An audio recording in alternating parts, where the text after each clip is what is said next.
shorter arms or longer arms and shorter legs or long torsos. There's a lot of variation in there between each body, and to make sure that everybody has a good ergonomic position during the dynamic reentry events and launch events, we make sure that those seats, fit each astronaut and their body accordingly. And these suits only take about 15 minutes to put on. When you watch a spacewalk, it can take a couple of hours to make sure that the suits are on properly and that the leak checks are complete. We've had leak checks today, and we've had 4 good ones at that, meaning everyone is getting communications through the umbilical on the suit. They're also receiving that cooling, fresh air through the umbilical as well. And the suit is really primarily made to protect the crew members in case there was a depressurization in the cabin. Absolutely. Of course, it's been a pretty smooth ride so far, so I don't think we'll see it today. Yeah, as you mentioned, the suits, it is easier to put on as opposed to the EVA suits, which kind of makes sense. The spacesuits that they're wearing are technically not extravehicular activity suits. They're intravehicular activity suits, so they're IVAs for short. And while they do protect the crew in the event of a depressurization, they are not the same suits that they wear whenever they do spacewalks to do work outside the station. So those helmets are 3D printed, and they are custom sized in terms of the padding inside of the helmets as well. And we are coming up on about 8 minutes now until the deorbit sequence begins. That'll begin with the slew to the trunk jettison attitude. So the capsule will position itself to the proper attitude to let go of its trunk. The trunk has been on the vehicle obviously since launch, and on the base of the trunk there are solar panels on one side, solar cells is the better way to put it.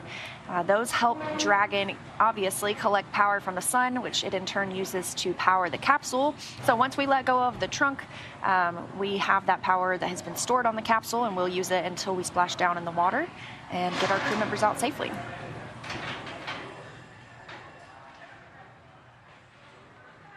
And important to note, the trunk itself will not come home with the capsule today. It will disintegrate upon re-entry into the Earth's atmosphere.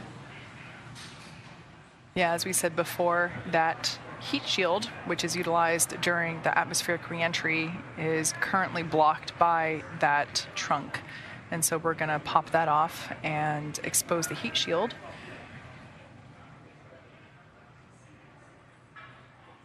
The trunk itself plays an important role all the way up until this point. And we do utilize it to take up unpressurized cargo. So anything that is safe to be exposed to the vacuum of space, we install that into the interior of the trunk on the inner diameter of that cylinder. It also is where the solar panels or solar arrays are placed. That is the black half of the trunk. And those solar arrays are what allow Dragon to basically create most of its own power for while it's on station and also while it is in flight. And a reminder, there are a handful of Crew Dragons. We just saw another one arrive last week, Crew Dragon Freedom, to the International Space Station. This is Crew Dragon Endurance.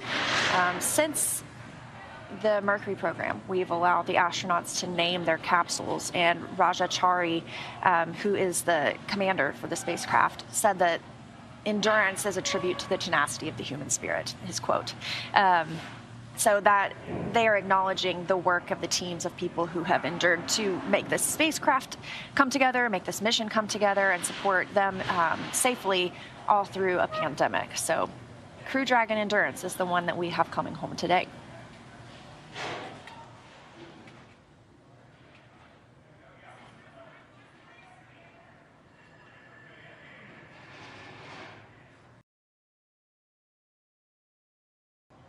I love how relaxed the astronauts get to be during this portion. As we're getting closer, we're about 5 minutes away now from that deorbit burn sequence start. But because the vehicle is flying autonomously, they get to sit back, they get to soak in the moment for one thing, but obviously they're still able to monitor thanks to those screens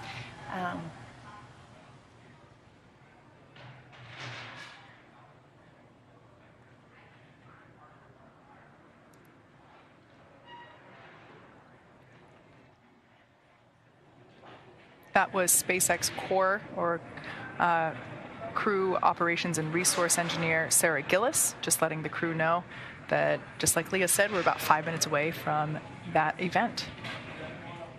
Looks like Matthias has woken up now. Something I noticed in the schedule over the last date, basically, they actually had some unscheduled time today. They had some downtime where they were considered to be off duty. So that must have been a nice change of pace while astronauts are on station, and also while they are making their uphill journey to station after launch. Things are pretty heavily scheduled in terms of you have to exercise for 2, 3, 4 hours a day. You spend 8 hours, 9 hours doing science experiments, and then you have 8 hours of sleep. And then, at least in Dragon, we have an hour for pre-sleep and we have an hour for post-sleep. So it was nice to see in their schedule earlier today that they actually had some downtime. So if I were in there, I probably would have just been floating there with my face glued to one of the windows. I was about to say the same thing. Yeah. I would have been at the window. And I just noticed that one of the windows, you can see the daylight coming in from outside, but one of the others has the window covered. You can see it there in the back. It's a little it's some black over it.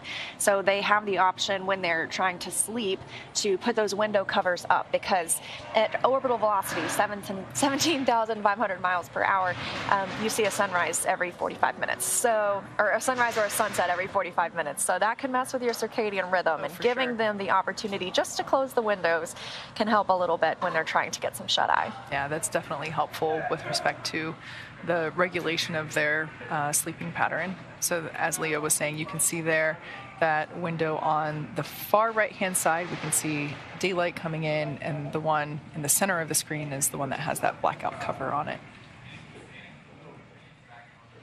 Just a little less than 3 minutes until deorbit sequence start. Again, we'll be looking for the capsule to position itself, or slew, to the correct attitude for the trunk jettison.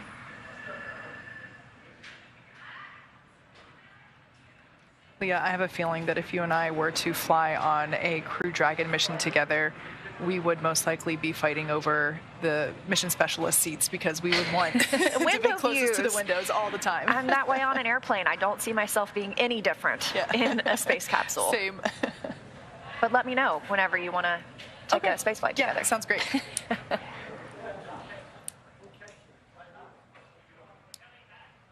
The person that was in the forward or closest part to the camera of that previous view, that was our commander, Raja Chari. So he's now on the left-hand side of that screen, sitting in seat 2, and then sitting in seat 3 on the right-hand side of the screen is our pilot, Tom Marshburn. And on the screens that they are looking at, those are touch screens that they utilize to follow along with Dragon's activities and progress. We can see in the center screen is basically a geolocator, just tells them where they are around the world. And then the screens that were... I thought we were going to get some comms there. The screens that were on either side had the same display. And that was actually a display for Draco's thrusters, that whenever whenever the Draco engines are firing on Dragon, that graphic will actually show them which ones are pulsing when. So whenever we get into more of these events that require further Draco burns, we'll definitely be seeing that light up there on their screen. We saw some amazing views of that last night after undocking, when it was, we sure especially did. During Deorbit Burn 1. That was amazing. But we're coming up on about a minute now until the deorbit sequence begins. So trunk jettison slew to the trunk jettison attitude will be coming up first. And then following that is the claw separation. So we expect to hear that call up to the crew really any minute now. The claw, as we said before, is the piece of hardware that basically connects all of the umbilicals, the power, the fluids, the avionics, all that good stuff. That's what connects those items between Dragon and the trunk. And since we're going to jettison the trunk, we first have to basically unhook that claw so that the trunk can get pushed away. And that includes those solar cells as well. So Dragon will be running on battery power. SpaceX, deorbit sequence start.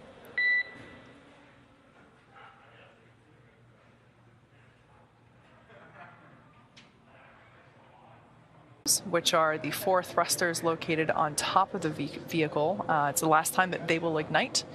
The Deorbit Burn will place Dragon on a precise trajectory to return to the splashdown zone off the coast of Florida. Like I said before, we're targeting the Tampa area, and it will last about 8 minutes once it starts. So Dragon has maneuvered to the Deorbit Burn attitude now, meaning we are just one step closer to coming home. Everything moving smoothly for the crew, and the next milestone is for the Deorbit Burn itself to start. So that should happen in about 2 minutes now. Everything is still on the timeline. And off the coast of Tampa, of course, we have to have somebody to pick up our astronauts after their ride. We have one of the SpaceX recovery boats with medical personnel, with, of course, the recovery team, also with NASA team members on board. And they'll be awaiting the capsule. There will be a couple of fast boats that go out as soon as they see the capsule land. They'll make sure that the vehicle itself is safe, that it's not putting off any dangerous gases before it's lifted onto the recovery ship. And hopefully we'll have a moment to talk to one of our NASA public affairs officers on the ship as well to get a first-hand account of all of the work that's happening. That would be awesome. Now, we do actually have 2 recovery vessels in our fleet. The one that we're utilizing today is dedicated to Gulf Coast recovery operations, and the other one we have, logically, is dedicated to our Atlantic Coast recovery operations. So because we're splashing down in the Gulf, we're utilizing our recovery vessel Shannon, named after Shannon Walker. Amazing. And who was the second woman to fly on a Crew Dragon mission. The first woman to fly on a Crew... No, I'm sorry, I have that backwards. Shannon was the second woman to fly on a Crew Dragon mission.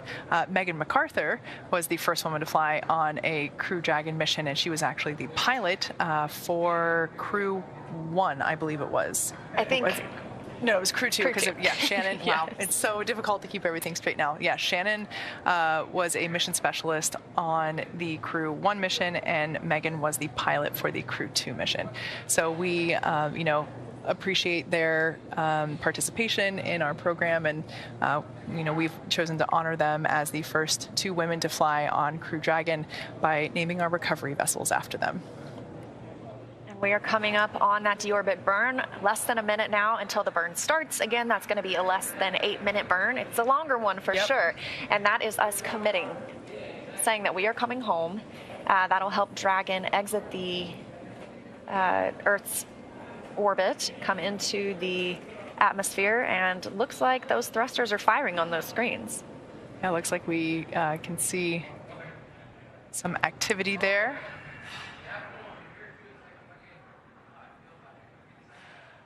Once again, on the left-hand side of your screen is our commander, Rajachari, and on the right-hand side is pilot Tom Marshburn.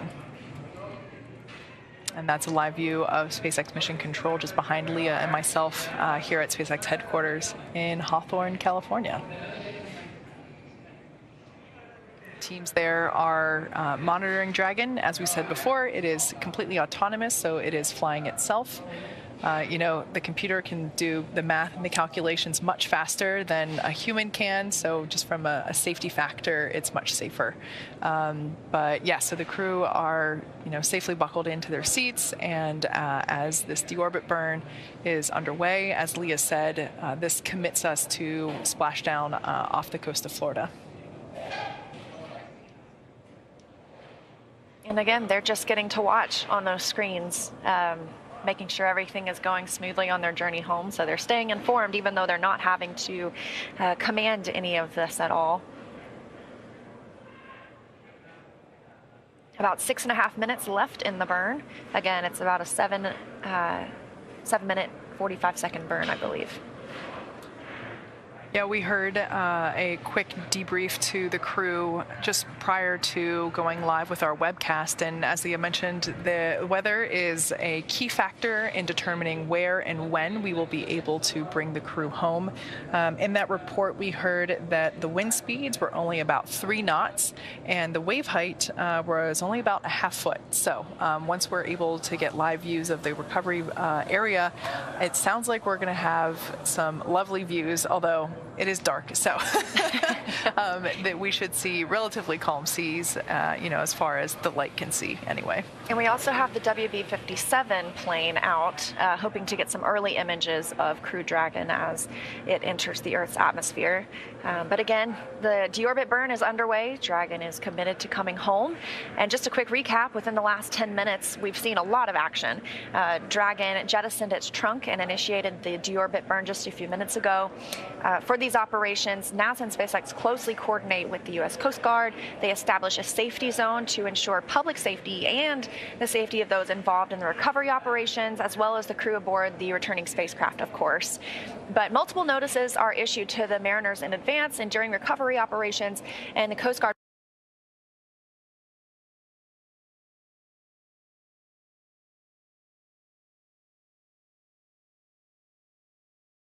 patrol boats are also deployed to discourage boaters from entering the splashdown zones. So we want to stress to the public that need to respect this safety zone.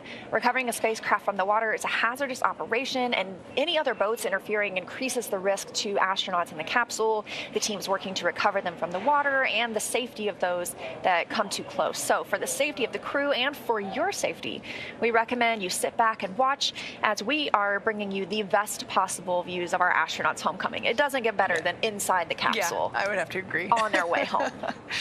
Like I mentioned earlier, this deorbit burn is the last time for those 4 forward Draco thrusters to fire. Forward basically meaning top, so they're the Draco thrusters at the top of Dragon. Dragon Endurance has not yet entered Earth's atmosphere. This deorbit burn is what will line the vehicle up and put it on its final trajectory to the landing site off the coast of Florida.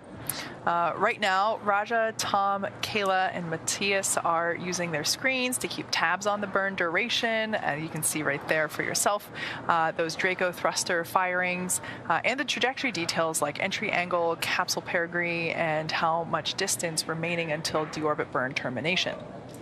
Like I said before, Dragon is flying itself, so all the crew has to do is stay strapped in their seats and keep tabs on things.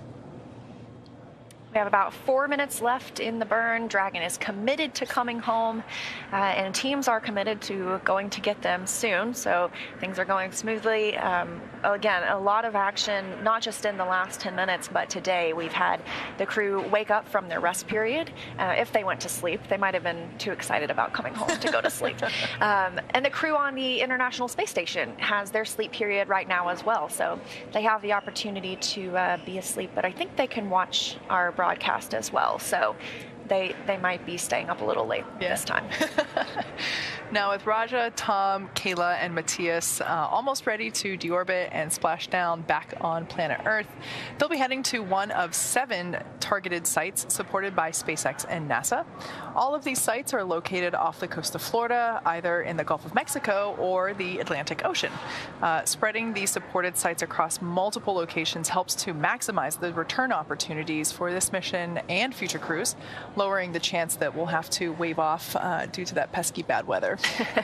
Earlier today, NASA and SpaceX jointly selected primary and alternate splashdown locations off the coast of Tampa, which we mentioned is our prime area, and Panama City, which is the alternate, both on the coast of Florida. The selection process works with a lot of different variables, including the space station's orbital trajectory, which landing sites are available and have that good weather we're looking for, as well as how much free flight capability Dragon has for the trip home. And we also have to plan around the sleep schedule for the returning crew members. Yeah, of course. Now, we'll start with calculating daily return options based off of the space station's current orbit and Dragon's capabilities to maneuver and line up for re-entry. The time from undock to landing at the primary site can vary from less than 6 hours to more than 39. Getting home the quickest comes with some obvious benefits, but we always have to make sure that the crew is properly rested for dynamic operations. Obviously, that prevents us from scheduling 20-plus hour days for them. Trajectory and ballistics experts provide the daily opportunities that would line up Dragon with the 7 landing zones and split them into what we call ascending and descending opportunities. So just a reminder quickly that we are still in the deorbit burn. We have about a minute left out of that 7-minute and 45-second burn. So we're coming up on the tail end of that.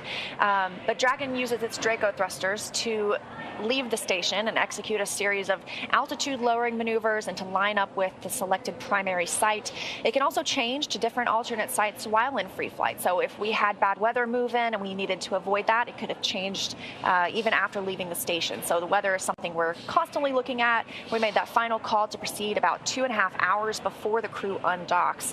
And for the Crew-3 return, we looked at a number of weather items. Some of these are obvious, like no rain or chance of lightning in the recovery zone. That's both for the safety of the crew inside the capsule and the crew on the recovery teams on the water. So we're also looking for wind speeds less than 15 feet a second or about 10 miles per hour and relatively calm seas so we can safely execute the recovery operations. That includes Dragon SpaceX, Deorbit Burn complete, performance was nominal, nose cone closure initiated. Endurance copy is nominal burn, and we see the same thing with the nose cone closure in progress. All right, good news. Deorbit burn is complete. That 7-minute, 45-second burn. They are committed to coming home, and that splashdown, again, we're looking for in less than 30 minutes from now. They also mentioned the nose cone will be closing. The 4 forward bulkhead thrusters that were just used for the deorbit burn, we won't use those again. And so the nose cone can close and protect the hatch underneath. That's the hatch that they used once they arrived at the space station and to get on and off the space station. But tonight, whenever they exit the vehicle, they will exit out the side hatch, which is the one they used when they entered the capsule about 6 months ago. So that's a live view of that nose cone closing. Like Leah said, those 4 Draco thrusters located at the forward end of Dragon will no longer be utilized. So we are closing the nose cone to protect them, as well as the forward hatch. So that's the hatch that was utilized to dock and undock with the station. That was pretty cool. I'm not sure I've seen that before. Yeah, that looked like a new view to me as well. In the background, Dragon is inhibiting those forward bulkhead Draco thrusters that we just used to complete the deorbit burn, and that makes sure it's safe to latch the nose cone shut for re-entry. Also, the vehicle has initiated the nitrox suit purge. That'll help keep Raja, Tom, Kayla, and Matthias cool and comfortable during re-entry. We're looking for that to come up in about 20 minutes. So again, the nose cone is closing, protecting the forward hatch, and our 4 astronauts are using their screens to monitor the locking of the nose cone, which is done by a set of hooks. So as you can tell, we're getting excited. We're getting closer and closer to bringing this crew home. The nose cone, as we just saw, was closing. And that is basically the final very up-close view there, as you can see, of that nose cone closing. So we're expecting that to complete in just about another minute from now. As we said before, this is basically the protection of that of the forward hatch as well as the forward Draco thrusters. This is basically the final physical change, the big physical change that Dragon will undergo prior to re-entry. So we've already jettisoned the trunk, and now with the closure of the nose cone, Dragon is in its final I'll say final exterior physical state, because obviously there's some like interior physical state differences as the system gets ready to re-enter. So we're almost done with that nose cone closure. We should hear call out for that any moment from our team located there at SpaceX Mission Control Center. And we also have the vehicle positioned properly so that the heat shield is what will face toward the atmosphere whenever it's coming in. That heat shield will protect the rest of the vehicle and ablate some of that heat that's coming in. How hot did you say it gets again? 3,500 degrees Fahrenheit. It's pretty warm. Very toasty. I'm a usually cold person, but I don't think I'd go that hot. Yeah, as you said, Dragon has initiated the suit purge and the environment purge of that nitrox. So we are actively cooling the air around the astronauts. So they'll stay really comfortable inside Crew Dragon, even though the exterior gets up to 3,500 degrees. I do want to note that as a result of that temperature, that's not true. It's not a result of that temperature. It's a result of the fact that as Dragon is re-entering the Earth's atmosphere at such a high speed, it actually forms a shock wave at the base of the heat shield, and lots of science happens, and basically there's ionization of the particles around the Dragon capsule, and it'll get so condensed and hot that it'll form plasma around the side of it. So that's why once we see Dragon after splashdown, it'll look a little toasty, but as a result of that plasma, we won't be able to communicate with the crew. That plasma basically prevents any radio frequencies to go in or out. We are unable to command Dragon to do anything, but it's actually a really good thing because the Earth's atmosphere is acting as that initial braking system for the Dragon capsule to slow it down from that orbital velocity of 17,500 miles per hour. So we are expecting that blackout period. Last that we heard, the teams were able to calculate that to begin at the 30-minute mark and end at the 37-minute mark. So depending on your time zone, you're in a different hour. So for us, that will be at 9:30 p.m. Pacific to 9:37 p.m. Pacific. So about a 7-minute blackout period, totally normal. You'll hear it called out as LOS, which means loss of signal. And then, after that period, the teams here in Hawthorne will try to establish communication with the crew. But realistically, hopefully by then, we'll have views from that WB plane that you mentioned earlier with a thermal camera to, catch a view of Dragon as it is doing that reentry. Yeah, fingers crossed. And you mentioned the atmosphere doing the beginning of the work to slow Crew Dragon down. After it re-enters the atmosphere, we'll have a series of parachutes. Yeah. The first two are drogue chutes. These help pull out the next four, which are the main parachutes, and that'll continue slowing Crew Dragon down until it splashes down safely in the water off the coast of Tampa. Yeah. The SPAS boats will first approach the capsule, make sure there aren't any dangerous fumes coming off of it, and then the Shannon, the newest named recovery boat, will make its way toward the capsule itself. They will lift the capsule up into a nest, is what it's called, and this is the best way to describe it. On the boat, they will pull it toward the center of the boat where there's a platform for the astronauts to be helped out of the capsule. They'll get out, they'll have some medical checks, just some routine checks after spending 6 months in space, and then they will take a helicopter off of the ship all the way to shore, where they will board another NASA jet back to Houston. So it's a very fast return. Yeah. So the point being is that when they land in the water, that's, big picture, it's the last leg home, but more of the macro or smaller picture, micro picture, the journey's not done. There's several more steps that they have to go through before they are reunited with their families and back on solid ground. So we're expecting all of that, we will probably end our webcast before the helicopter, but it shows up. But in any case, there's a lot of dynamic stuff coming up. We are expecting to hear call out for completion of the nose cone closure. And that is the final major physical change of Dragon prior to that deorbit. It felt like a once-in-a-lifetime opportunity to be on board when Crew-3 came back into the atmosphere, and seeing them come streaking through the atmosphere was... Dragon SpaceX, nose cone is secured for entry.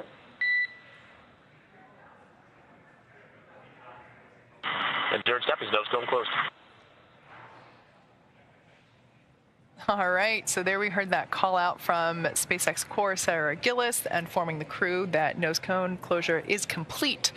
So that was all basically the first half of reentry. As we begin the second half of entry, Dragon is now beginning to inject the cooled nitrox into the air being delivered to the suits worn by Raja, Tom, Kayla, and Matthias. Again, this is what will allow the crew to remain comfortable while external temperatures reach that 3,500 degrees Fahrenheit. The heat shield is pointing forward, basically leading the capsule to the landing site, which, as I mentioned before, we are targeting off the coast of Tampa, Florida for landing today. Now, speaking of the heat shield, Crew Dragon's primary heat shield is comprised of PICA 3.0, which stands for Phenolic Impregnated Carbon Ablator. First-gen PICA was first developed by NASA for studying and sampling comets within our solar system. So SpaceX partnered with NASA to develop PICA-X, which was the second-gen product used on all of the Dragon 1 commercial resupply missions that successfully resupplied the station on 20 missions. But PICA 3.0 was developed specifically for use on Dragon 2 crew and cargo, with enhanced structural and thermal properties that optimized the heat shield and drove down the cost and mass. Always a good thing. Yeah, absolutely. The remainder of the Crew Dragon capsule is composed primarily of a SpaceX proprietary ablative material. It's another class of thermal protection, which is lighter weight versus PICA, and protects the underlying composite structure during reentry to ensure the structural capabilities of the capsule are maintained. So while Crew Dragon will experience temperatures over 3,000 degrees during peak reentry conditions, the characteristics of the TPS, or the thermal protection systems, coupled with the ECLIS, environmental cooling and life support system, in the pressurized interior will ensure that Raja, Tom, Kayla, and Matthias stay cool and comfortable during all phases of reentry through splashdown. Yeah, so it's important stuff. It sounds like a lot of words, but basically the main job is to take the heat that is being experienced by the capsule and dissipate it. It's a protective barrier. Now, after Crew Dragon Endurance has re-entered the Earth's atmosphere, a series of parachutes will deploy to slow the crew's descent. First will be the 2 drogue chutes, followed by the 4 main chutes to guide Crew Dragon to its first contact with Earth since launching in November of last year. Dragon will automatically deploy these parachutes when different pressure and positioning sensors on the capsule detect that they're at the right speed and altitude. The vehicle velocity at the drogue deploy is approximately 350 miles per hour. So that's a lot better than that 17,500 before it re-enters the atmosphere. So 350 is quite a bit slower, but the drogues will deploy at about 18,000 feet. So those drogues help slow the capsule to 119 miles per hour, and that's about when the main parachutes deploy, so about 6,500 feet. And that's going to slow the capsule down. The vehicle velocity at the water splashdown is about 16 miles per hour, so much nicer cruise than that orbital velocity. But the highest G load the crew will experience during reentry is around 3 to 5 Gs. In my opinion, it's too many. It does seem like a lot after spending, 6 months in almost zero. Yeah, but I'm also the person that is happy to not ride the roller coaster and hold everybody's belongings and wait for them at the exit. So. We should go to a theme park together because I'm on the roller coaster. Happy to do so. So for those of you that are just joining us, we have we have jettisoned the trunk, we have closed the nose cone, we have positioned Dragon into the right position, basically having that heat shield face forward, lead the Dragon capsule for reentry, and we have completed the Deorbit Burn. So next up is the actual reentry itself and the communications blackout. Yeah, we have about 15 minutes until the entry interface period. We again anticipate that loss of signal. This is something that always happens. It's a side effect of that plasma buildup, but we know we will regain that communications once they have slowed down and exited that plasma. We will see the drogue chutes deploy shortly after, which will pull out our mains. We'll see splashdown, and fingers crossed we'll have views of this from our WB-57 and potentially from the recovery boat Shannon as well. Once again, we are targeting a landing off the coast of Florida in the Gulf of Mexico, where we have Shannon positioned around the Tampa area. Dragon SpaceX for entry briefing.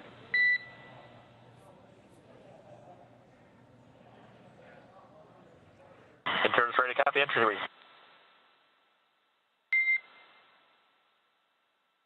Copy, Raja. At this time, I have no changes to timeline for you. Same anticipated blackout start and stop times as I briefed before. We are not tracking any vehicle issues at this time.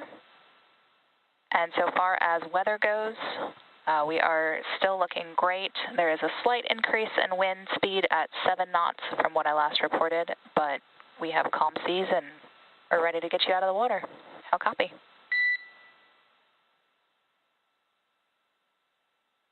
Copy, no timeline changes, so still expecting blackout at 4:30 and 4:37. No vehicle issues, and then little change in the winds from 3 to 7 knots, but still calm seas, and still go on the recovery team. That's a good read back.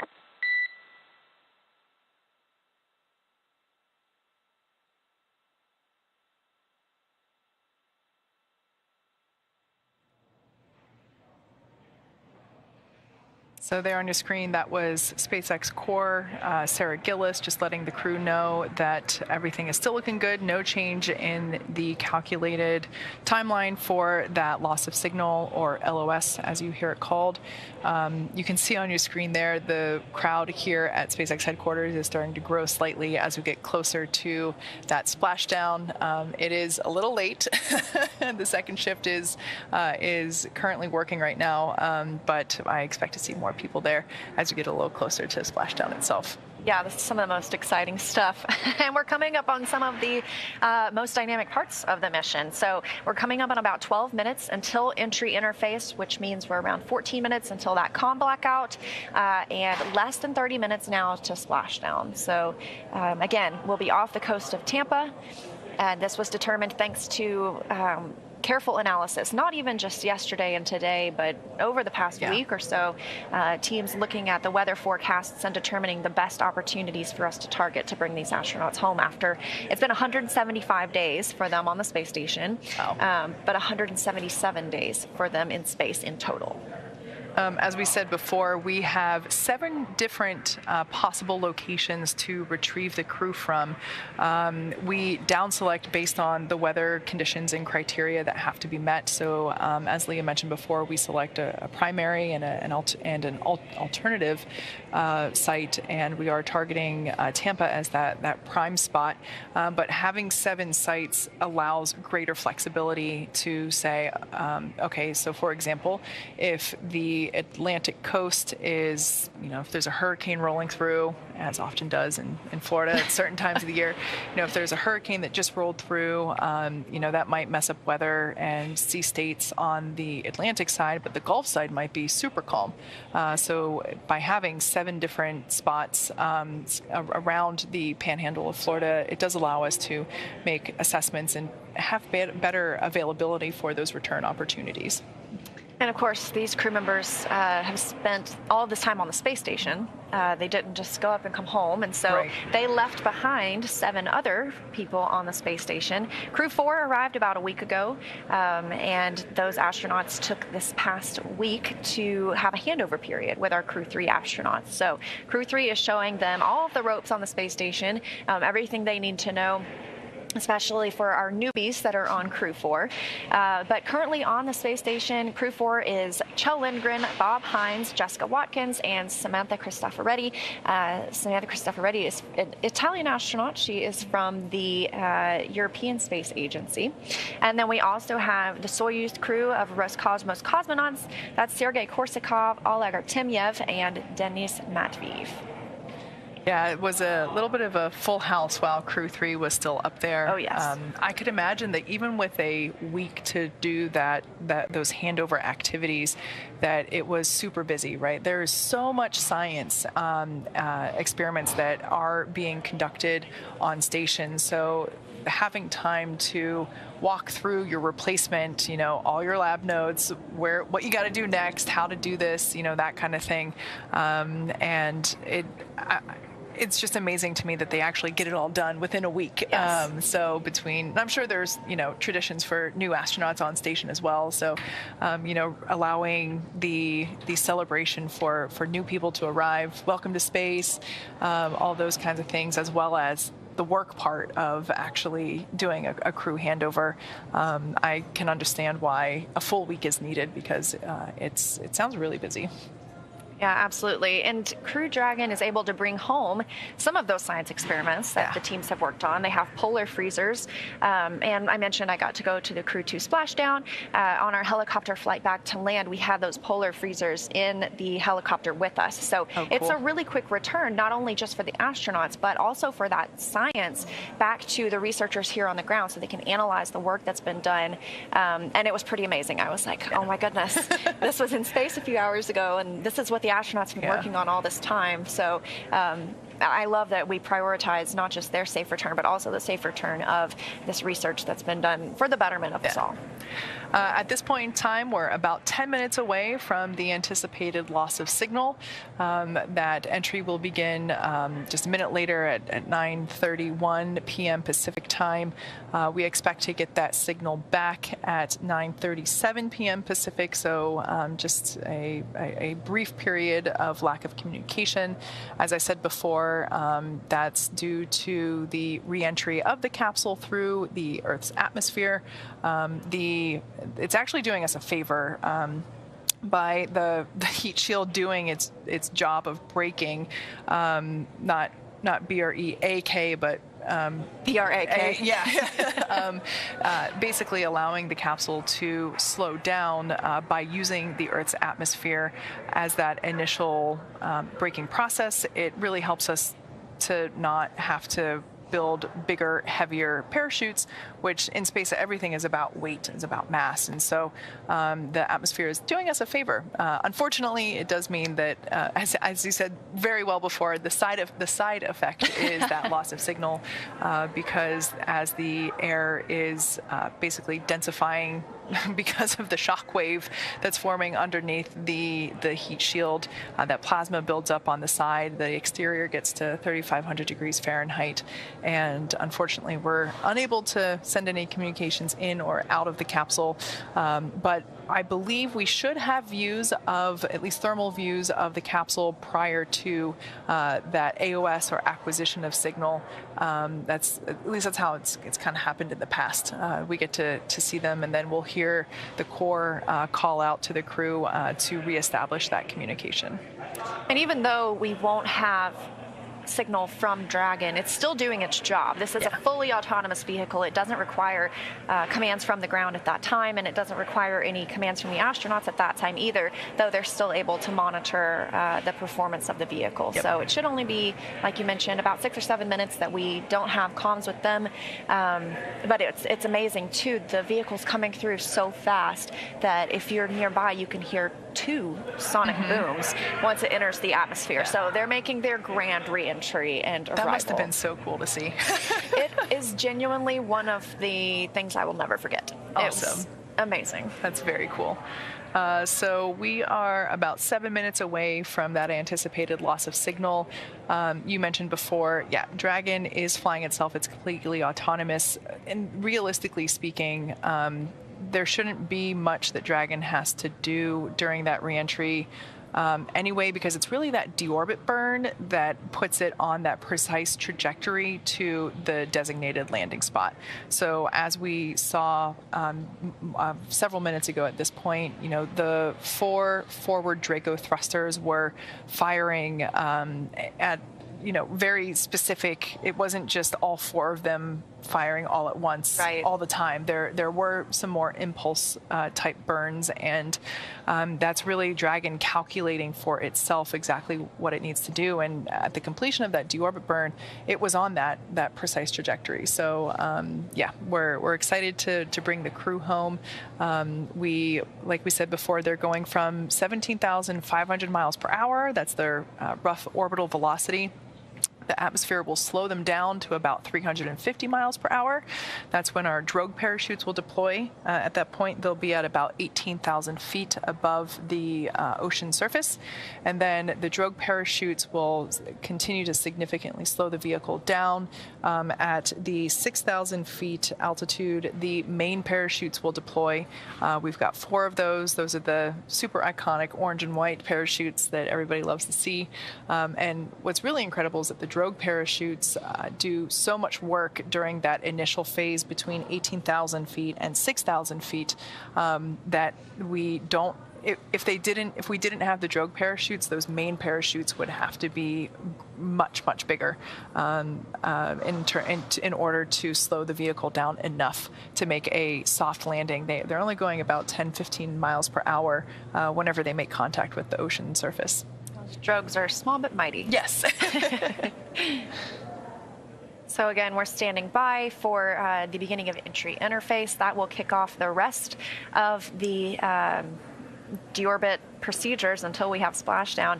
Last time we saw our crew members, they were in their suits. So that is a just-in-case procedure, essentially. That would be just in case the cabin were to depressurize. Is complete with crew entry prep. Visors are down.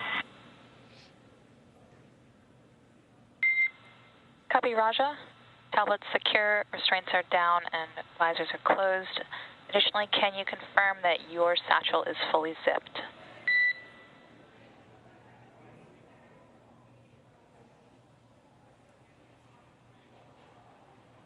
It is now. Copy that. We are less than 4 minutes to anticipated LOS. We will talk to you on the other side at 4:37. Sounds good. We'll talk to you then. Perfect.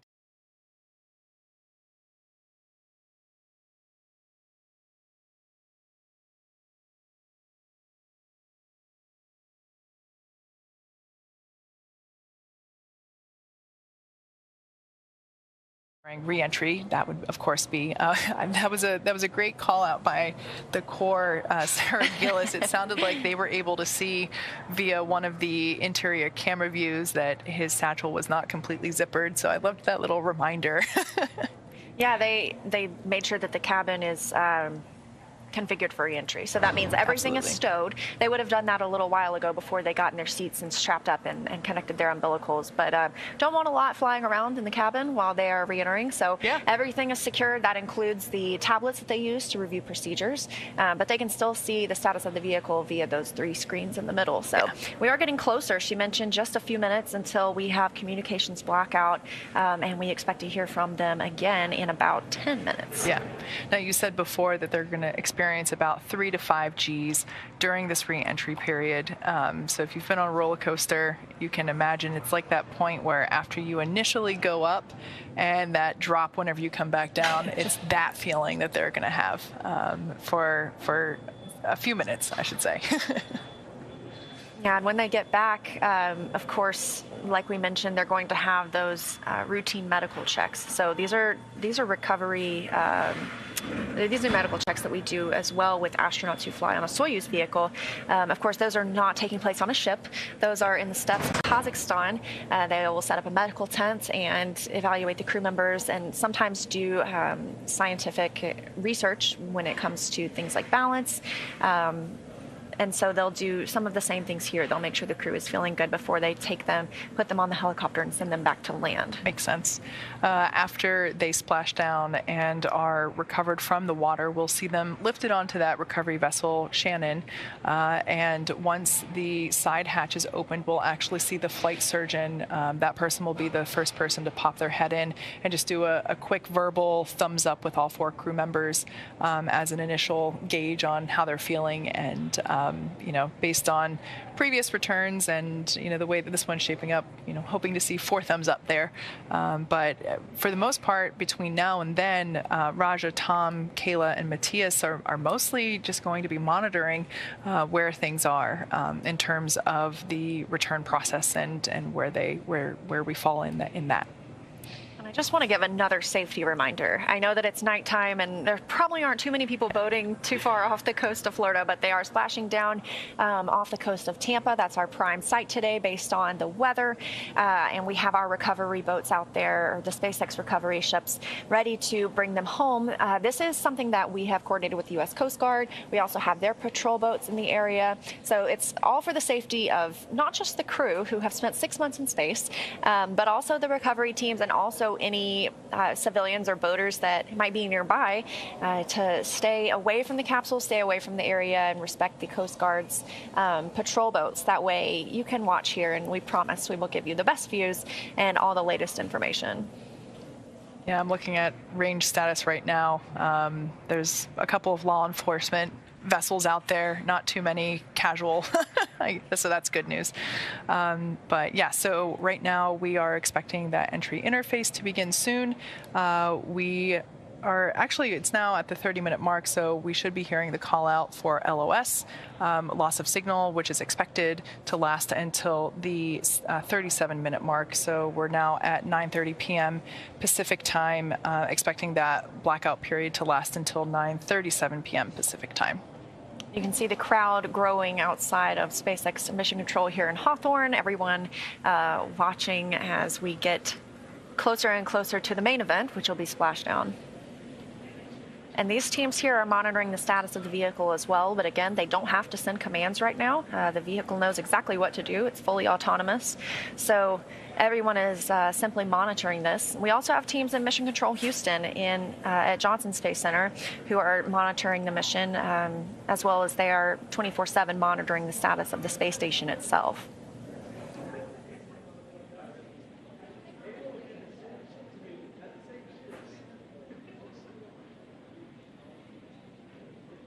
And there's your look at Johnson Space Center's Mission Control.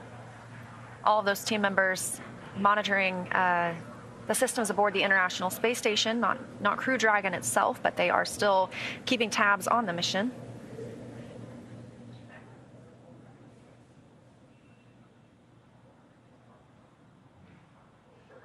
And I believe we're already in that loss of signal.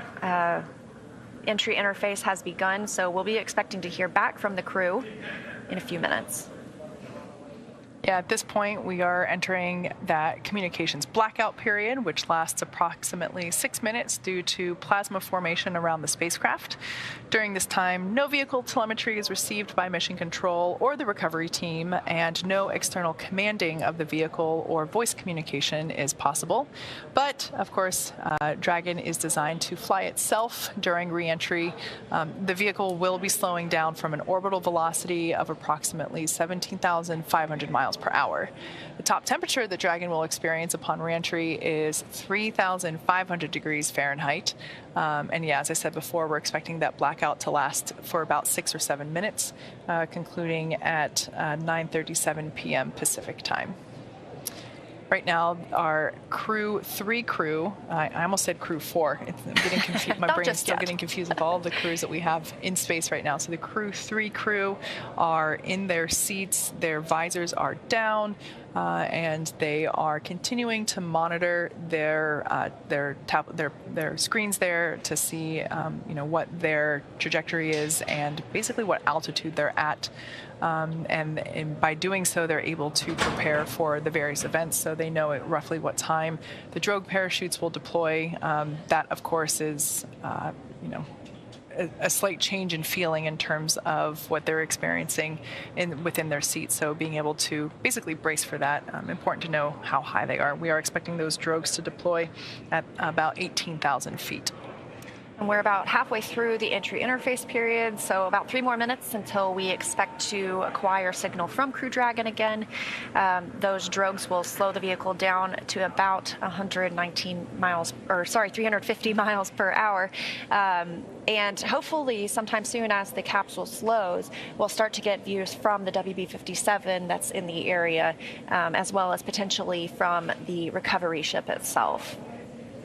But all of the team members are standing by. They arrived on the ship via helicopter today. And then again, the crew will be flown back to land shortly after landing, within pretty much an hour after they splash down, they will be back on solid ground for the first time in 6 months. Yeah, and you said they go to a health facility after they come back, correct? Yes, and that's actually on board the boat itself. So they don't have to wait for any health care, and it could just be that maybe they're, feeling the effects of gravity for the first time. I would be motion sick for sure. So they're just there to do those routine health checks and make sure that everyone's feeling as best as they can. Once again, we are in that expected loss of signal period, that communications blackout period. We're expecting this to last another 3 minutes or so. The crew is re-entering the Earth's atmosphere. The heat shield is helping to slow them down significantly. They're going from 17,500 miles per hour, roughly thereabout, to 350 miles per hour. So that heat shield is doing lots of work right now. Of course, when we saw the capsule, the Dragon Endurance docked with the space station, all throughout the last 6 months, it was, this brilliant white. That will not be the case the next time that we see Dragon Endurance. It will certainly come back with a little bit of charring on it from that thermal protection system doing its job of protecting the structural integrity of the capsule during re-entry. To me, it looks a little bit like a toasted marshmallow. Absolutely. But we keep the capsule white while on orbit because that helps reflect some of that heat that's coming from the sun. Of course, there's no atmosphere to dissipate any of that heat, and so it's in direct sunlight 45 minutes every day, or every rotation of the Earth. So that helps keep the capsule cool. The same thing on the trunk. We jettisoned the trunk earlier today. That will burn up upon re-entry into the atmosphere. Only the capsule portion is coming home. So the vehicle is running on battery power. Everything has moved really smoothly so far, and we're just about a minute away until we expect acquisition of signal from the Crew Dragon vehicle. Yeah. Now, once the crew splashes down, as we said before, the recovery vessel will move into place and retrieve them from the water. A hydraulic lift will basically pick them up and set them into the nest or the cradle on the boat, and then that cradle. Dragon, SpaceX, com check.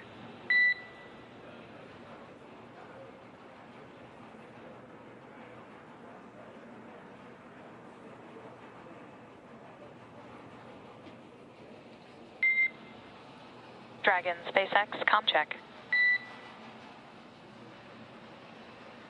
Dragon has you, Endurance has you out clear. Great to hear from you.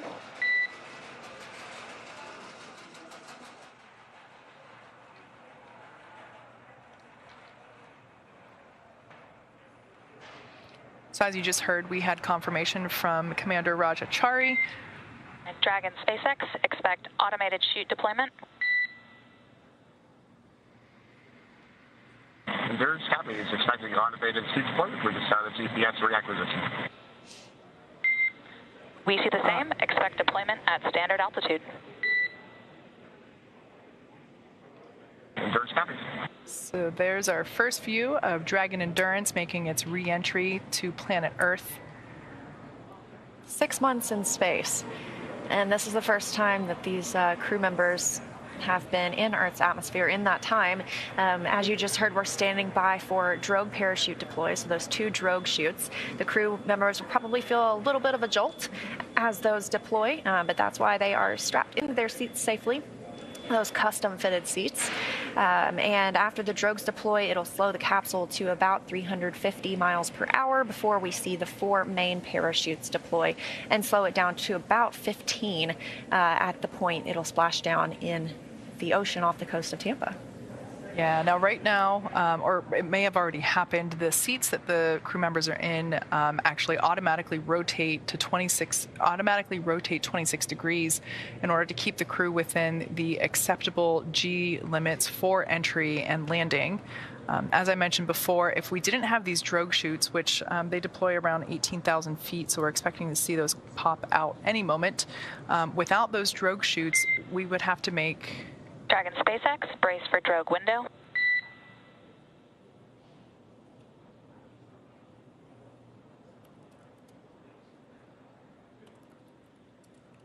So without these drogue chutes, we'd have to make the main parachutes 3 times stronger and heavier. Expecting those drogues to deploy any moment. And of course, those drogues deploy automatically, but if needed, the crew can deploy them manually. They have a hardline button in the capsule. It's beneath their display where they monitor the mission. And of course, after the drogue chutes deploy, we'll see those main parachutes, which help to further decelerate the vehicle and allow it to make a soft landing there in the Gulf of Mexico. Great image of those drogues deploying. All right, looks like we have 2 healthy drogues there. And Endurance is visual on 2 drogues. Copy, we see the same. Descent rate nominal. And if you noticed, as those drogues were deploying, the drogues didn't open up to that full size you saw all the way at first. It's called reefing. They open up more slowly so that it's not as big of a jolt to the capsule and to the parachute system. And again, these will help slow the capsule to 350 miles per hour, which still seems fast, but compared to 17,500. There we can see the deployment of those main parachutes.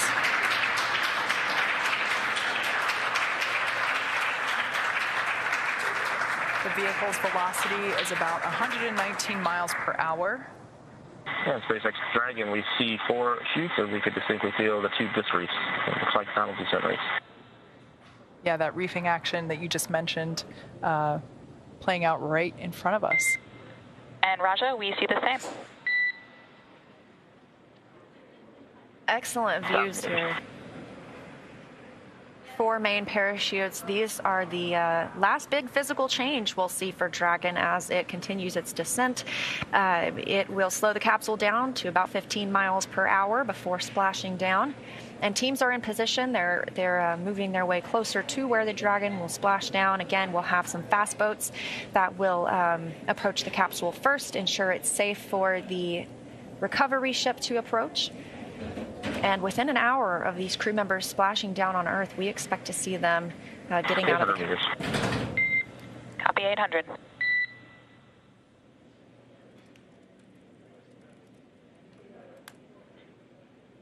Now, for those that might not be familiar with Dragon itself, over the lifespan of the Dragon program, we've had great success with water landing, which is what we are attempting today.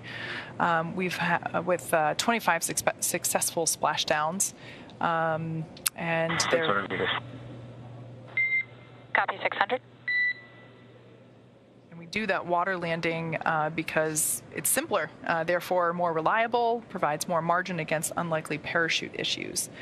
Now, we did have to learn how to make Dragon waterproof, but once you do that, it's very much a rinse, review, reuse type process.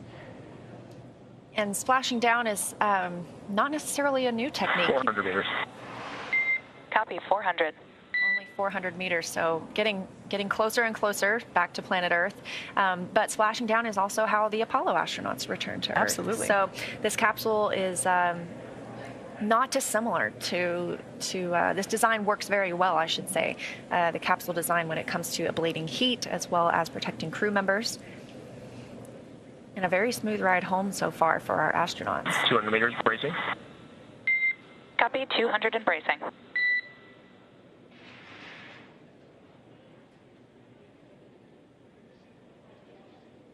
The teams are about 3 nautical miles away from the splashdown site, so it's going to take them a little bit of time to get there in terms of the large vessel, but there is a fast boat, as we call it, that will be able to get to the capsule very, very quickly, as we will see here in just a couple of moments. Once again, all right, as you can see there on your screen, Dragon Endurance carrying Crew-3. Copy, we see the same and main attack. Crew-3 crew has splashed down in the Gulf of Mexico off the coast of Florida. So right now, Dragon is on behalf of the entire SpaceX team, welcome home. Willkommen auf der Erde. It's been an absolute honor to support you on your mission, Endurance crew, and thanks for flying SpaceX.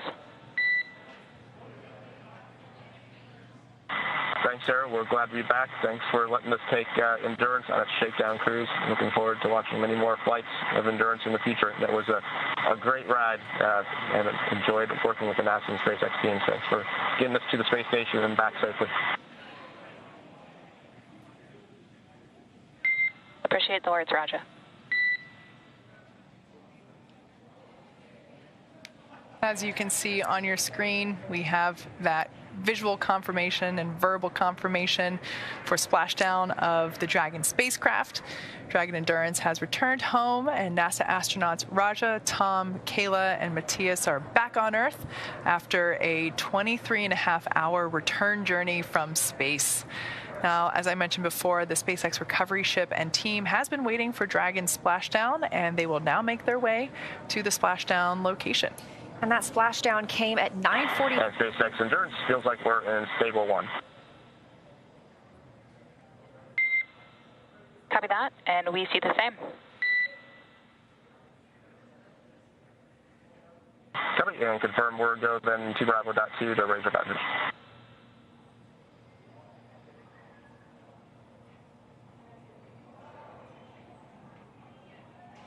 And you have a go for raising visors.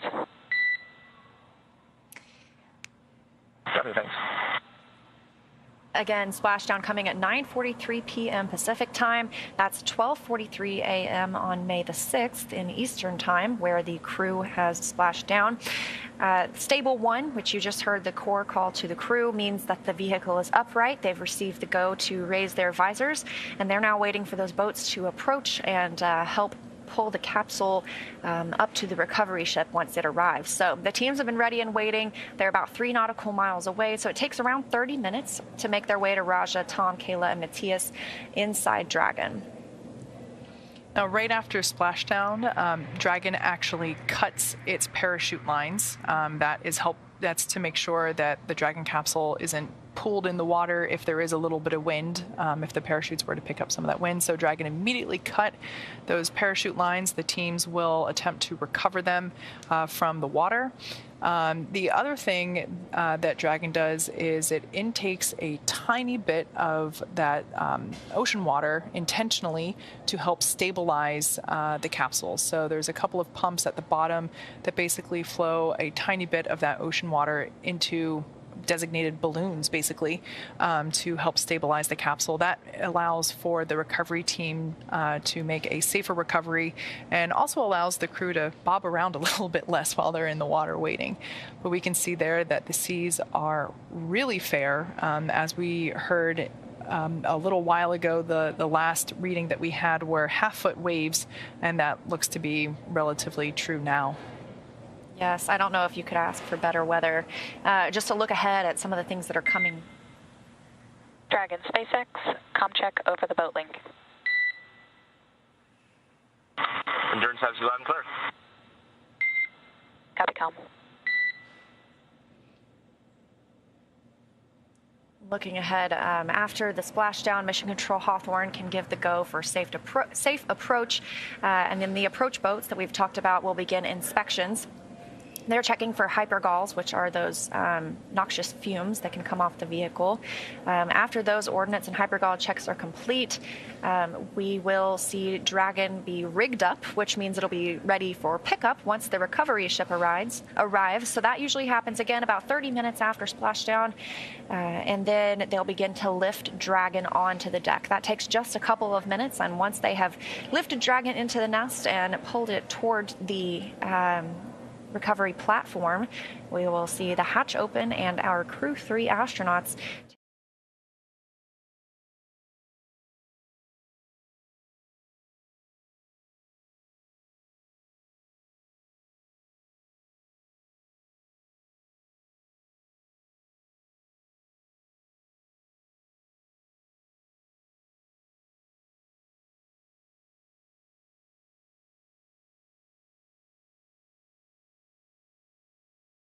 hatch that is utilized for ingress and egress of the capsule while it's on Earth. So yeah, when that side hatch opens, it's the first time it's been open since they launched in November.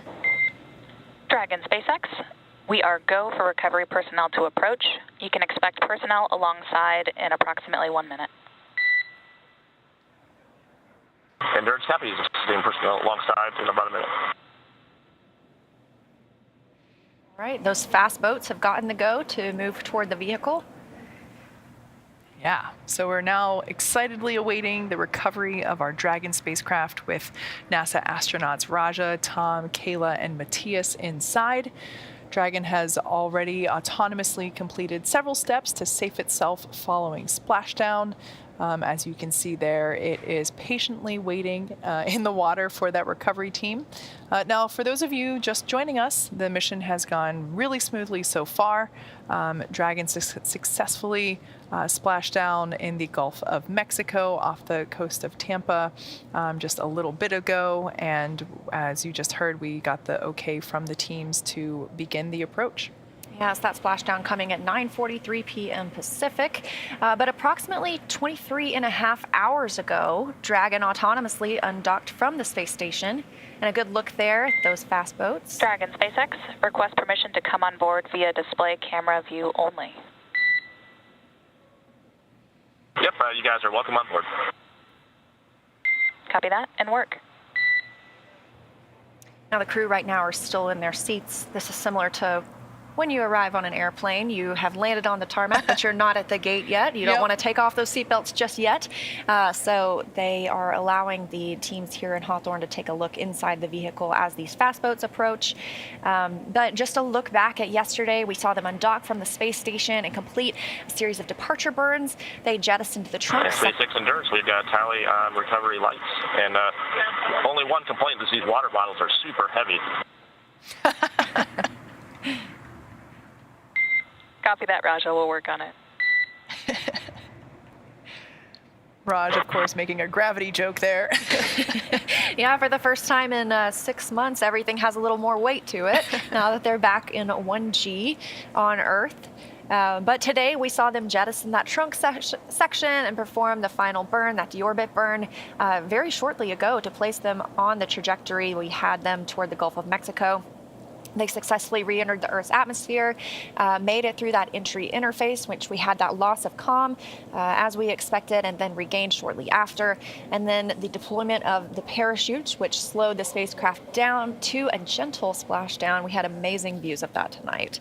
And so we're now following the final part of Raja, Tom, Kayla, and Matthias' journey as Dragon is lifted out of the water and placed on the recovery boat. Not there quite yet, but sooner than later. Yeah. As I said before, upon detection of landing, Dragon automatically releases the main parachutes to prevent wind from pulling on the spacecraft.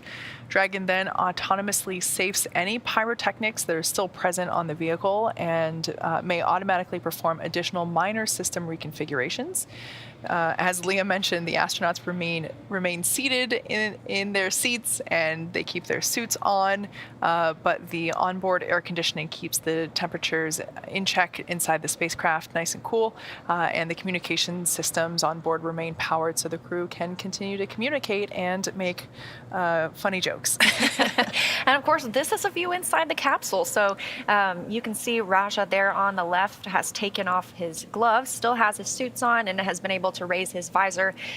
This is their first time back on Earth in 6 months, and they're just still monitoring the area around them. We heard them say that they had sights on one of those fast boats. SpaceX has 2 fast boats in the recovery fleet, and they've moved quickly to the splashdown point. They are being followed tonight by Shannon, the main recovery vessel named after Shannon Walker, NASA astronaut.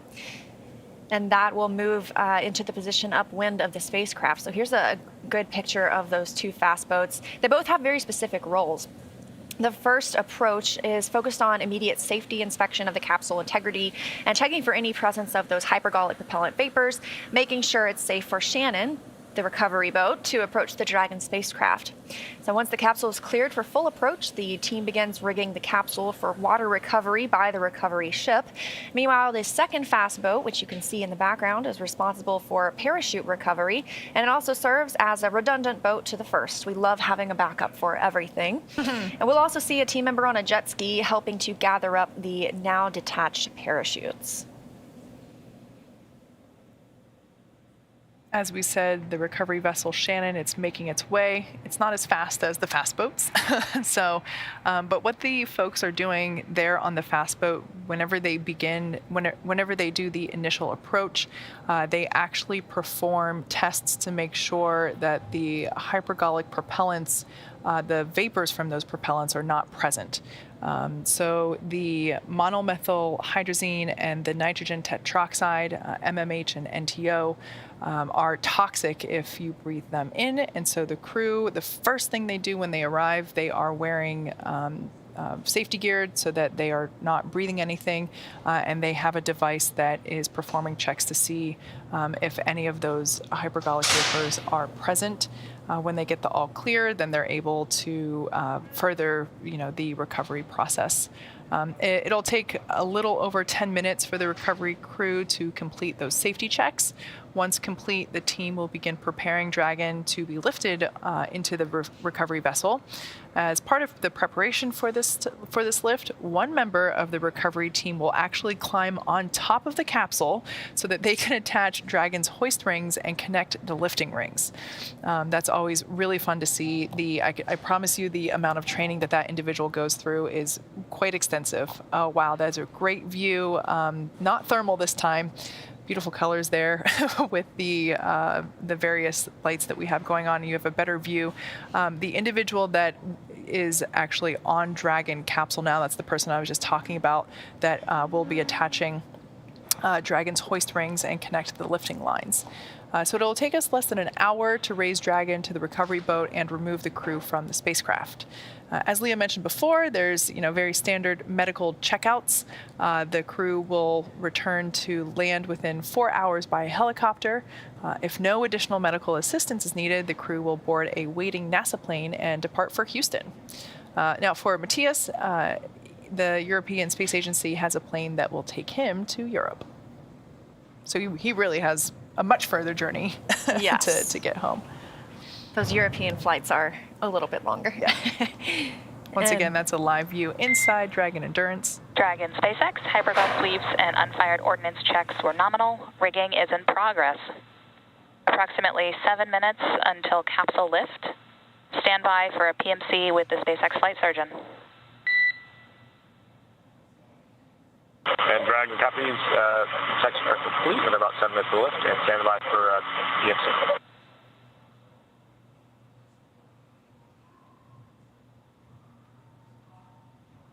And that person on the outside of the capsule was rigging the capsule, preparing for it to be lifted onto Shannon, the recovery ship, which is getting closer and closer to picking up the vehicle.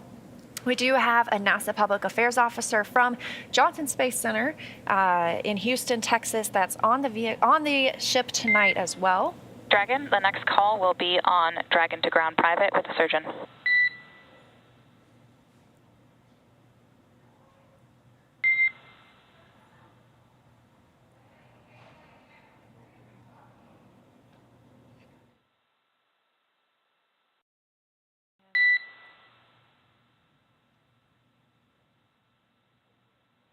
Corps calling to the crew that they would have a private call, so we won't hear it here on the loops, with the flight surgeon. That's someone that they can discuss how they're feeling with ahead of those checks that they'll get on the boat. But as I was mentioning, we have Shaniqua Vareen of NASA from Johnson Space Center. And break, stand by. I believe we are not privatized.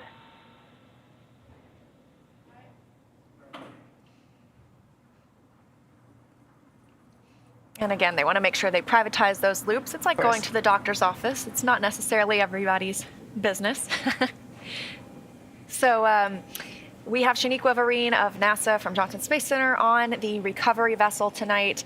Like I said, I got the opportunity to do this, and I I wonder if she had the same experience as me. So there might be a bit of a delay. She's dialing in to speak with us from a satellite phone, being that they are in the middle of the Gulf of Mexico off the coast of Tampa. So just checking in. Shaniqua, are you able to hear me?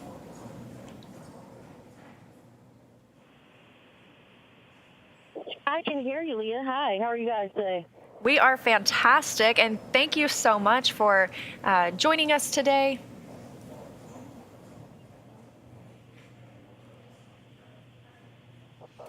No problem, Leah. Tonight has been nothing short of magical. Just a short while ago, the recovery team and I watched Crew Dragon Endurance as it entered the atmosphere. We also heard those two sonic booms as the crew prepared for their splashdown just a few minutes later. We've had beautiful weather and flat and calm seas. It's about 78 degrees here, and it's been again, magical. We had dolphins basically jumping and swimming alongside the boat right before the crew splashed down. And Shaniqua, as you and Kate mentioned, preparations for the medical team. There is SpaceX medical. I was hoping you could. Sorry, go ahead, Leah. Yeah, I was hoping you could tell us more about some of the preparations that have taken place to get the crew to this point.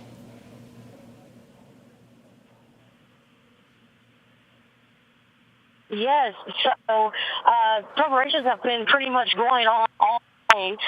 We've had two different teams come out at different times, making sure the boat was prepared, as well as some medical bays for the crew, as you guys mentioned. They'll get checked out as soon as they egress the spacecraft. They also deployed weather balloons in advance to gauge whether or not the wind speeds and such were ready for Crew Dragon to come through. So there's been a lot of preps here, and splashdown was very nominal. And yeah, just a beautiful sight. We saw it streak across the sky. Well, Shaniqua, thank you so much for joining us from Shannon, the recovery ship out off the coast of Tampa in the Gulf of Mexico, with a live view in person of Crew-3's return to Earth, the first time in 6 months that these astronauts have been back to our home planet.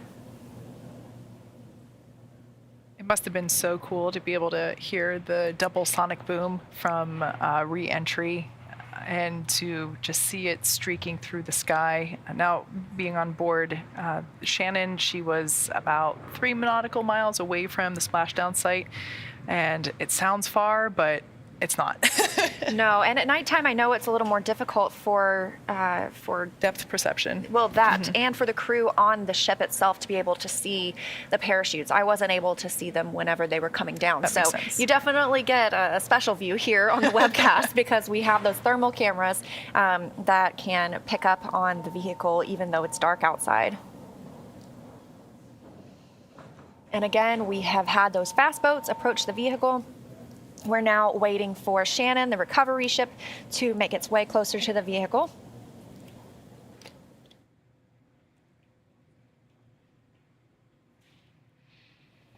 As we mentioned before, the team that is presently at the capsule, it's basically the fast boat team. They performed the initial safety checks to make sure that the hypergolic propellant fumes were not present.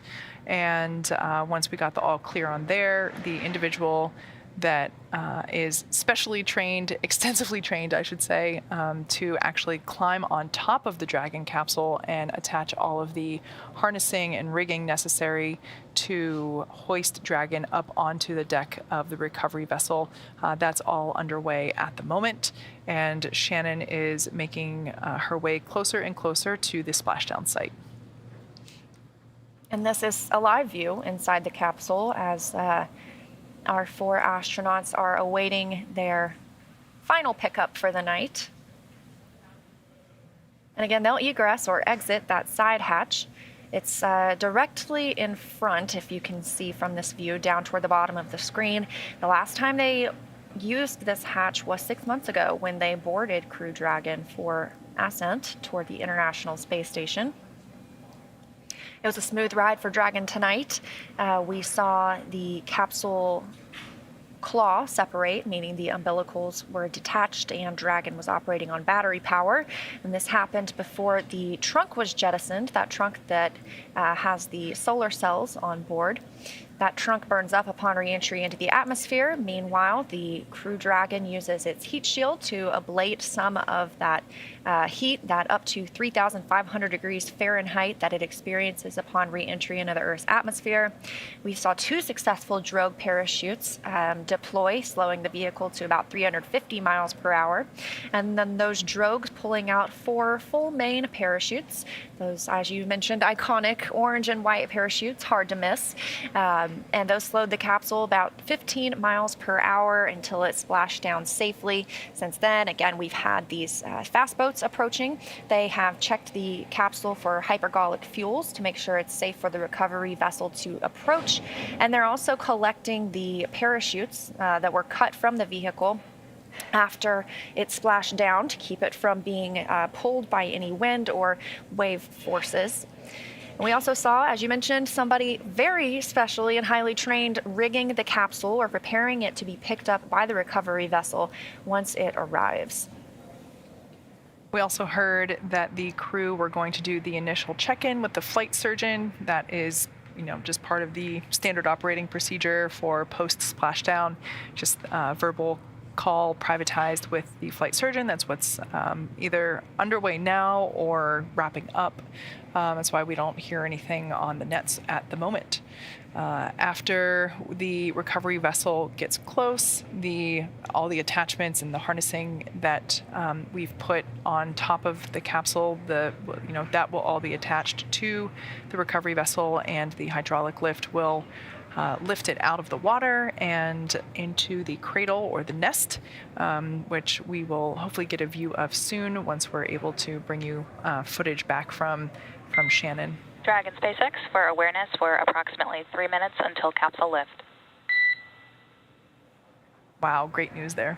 And there are copies.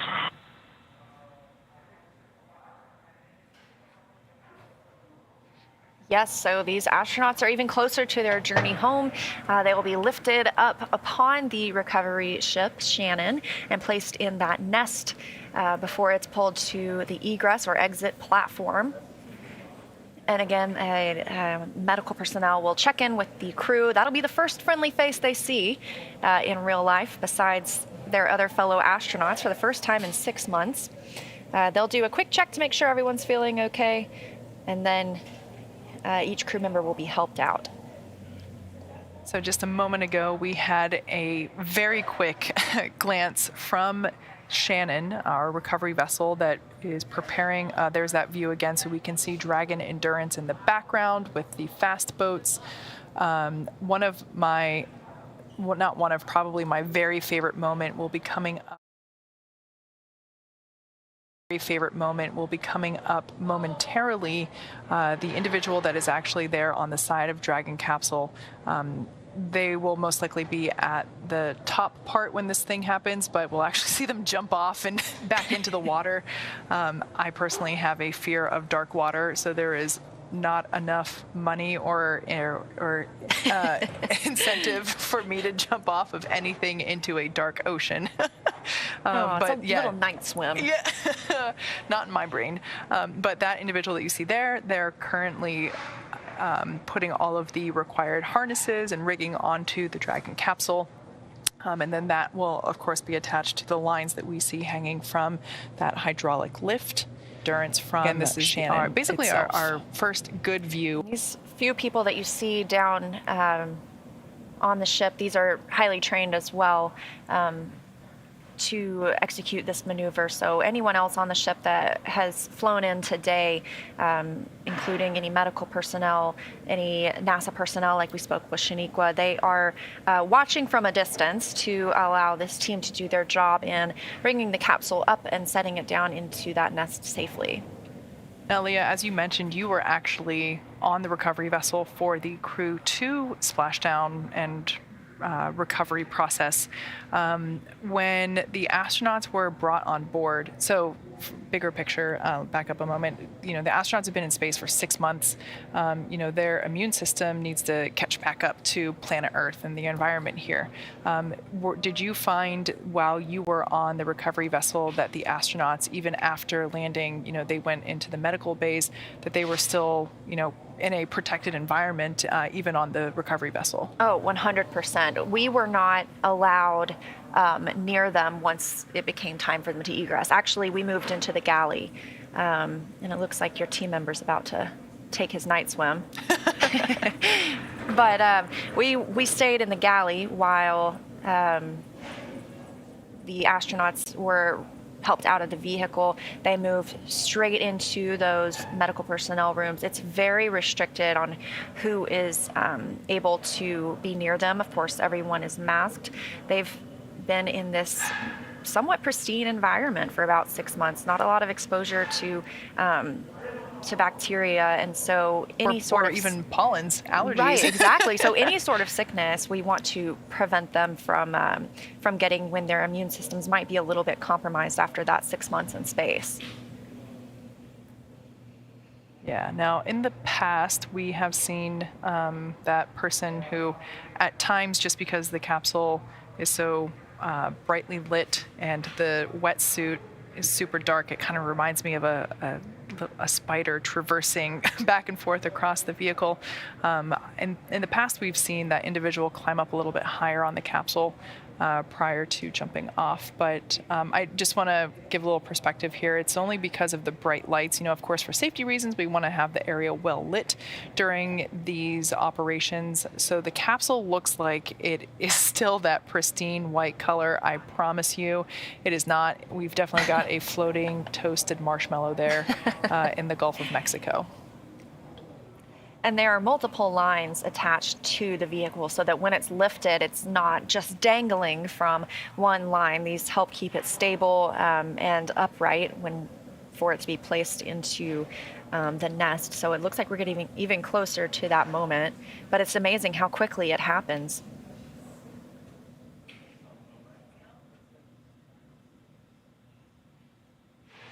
And again, splashdown occurred at 9:43 p.m. Pacific time, 12:43 a.m. Eastern time, off the coast of Tampa, Florida. A smooth ride home for our Crew Dragon NASA astronauts and ESA astronaut after 177 days in space.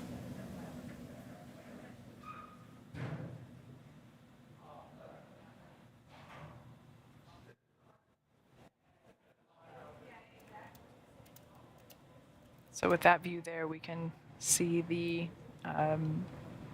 color a little bit better.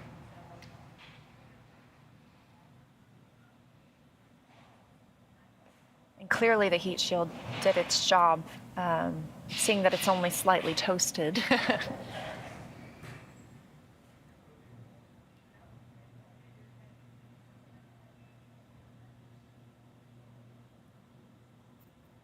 Yeah, so this person's about to make their egress from the capsule momentarily. Whoop. Tally-ho. There we go. Allons-y. Dragon SpaceX, brace for capsule lift. Endurance copies.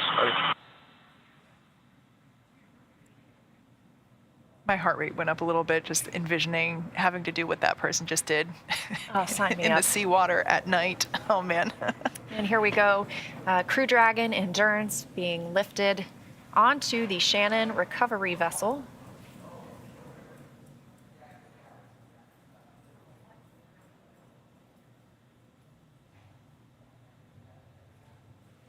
Pretty cool view there of the heat shield now that it has been lifted out of the water. You can see the water sloshing around there. That is actually where the parachutes deploy from. The main parachutes are located in that bay there under the side hatch. The drogue parachutes are located in the bays above the side hatch. That's a great view, as you mentioned, of the side hatch. So when they place Dragon in the nest, as they're preparing to do now, they will pull it closer to an egress platform because this is significantly high off the ground, maybe 10 feet off the ground. So there's an egress platform that is level with the side hatch. That way it makes it easier for us to help the crew members out of the capsule.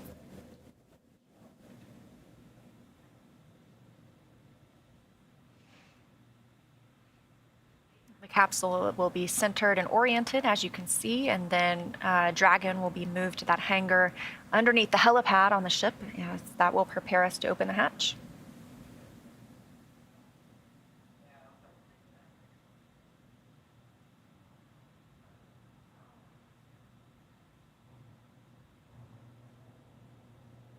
There we can see Dragon Endurance. Dragon SpaceX, welcome aboard the recovery vessel. Recovery personnel are completing the final checks. Stand by for translation to the egress platform. First copy, standing by.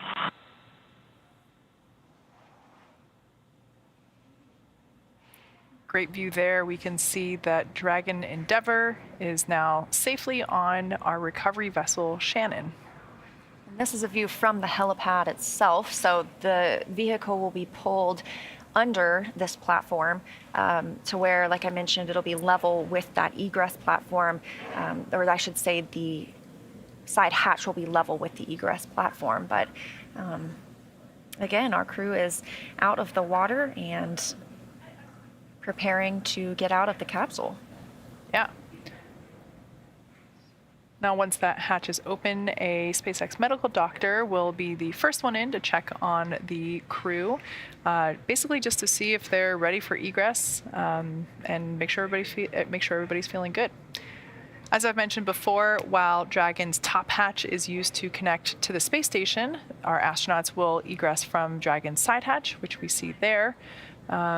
Before opening the hatch, the spacecraft's cabin pressure must be equalized with the outside environment.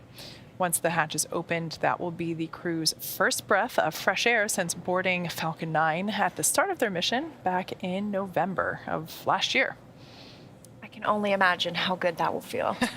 And you mentioned that the pressure will need to be equalized to that outside. We try to keep the pressure on the space station and on Crew Dragon similar to what you would experience at sea level on Earth. That's about 14.7 psi, pounds per square inch. So hopefully it wouldn't take too much maneuvering or tweaking for the pressure inside to match that outside. But it's important to note that Raja, Tom, Kayla, and Matthias will be getting assistance from the recovery teams when exiting the capsule. This is the same process for any returning long-duration crew member, as returning to gravity environment can wreak havoc with our vestibular system, which is responsible for maintaining our balance and motion. So safety is our #1 priority with this operation, like with all operations. So you'll see all 4 crew members being helped out of the capsule. They'll be assisted a few feet to the medical quarters aboard the boat. And if you've watched crews return on a Soyuz spacecraft, this is the same process as when astronauts are carried from the capsule to chairs that are waiting for them, and then they're carried to a waiting medical tent. This is also the time period where any of the time-critical cargo can be recovered from the spacecraft, and the remainder can wait until the ship is back in port. So like I mentioned, those samples that are in the polar freezers, those refrigerated samples, those are taken off at this time as well for quicker transport back to the researchers on land. So once the ship and capsule return to land, the recovery team can do additional inspections before loading Dragon on a flatbed truck at the SpaceX facility in Cape Canaveral for post-processing.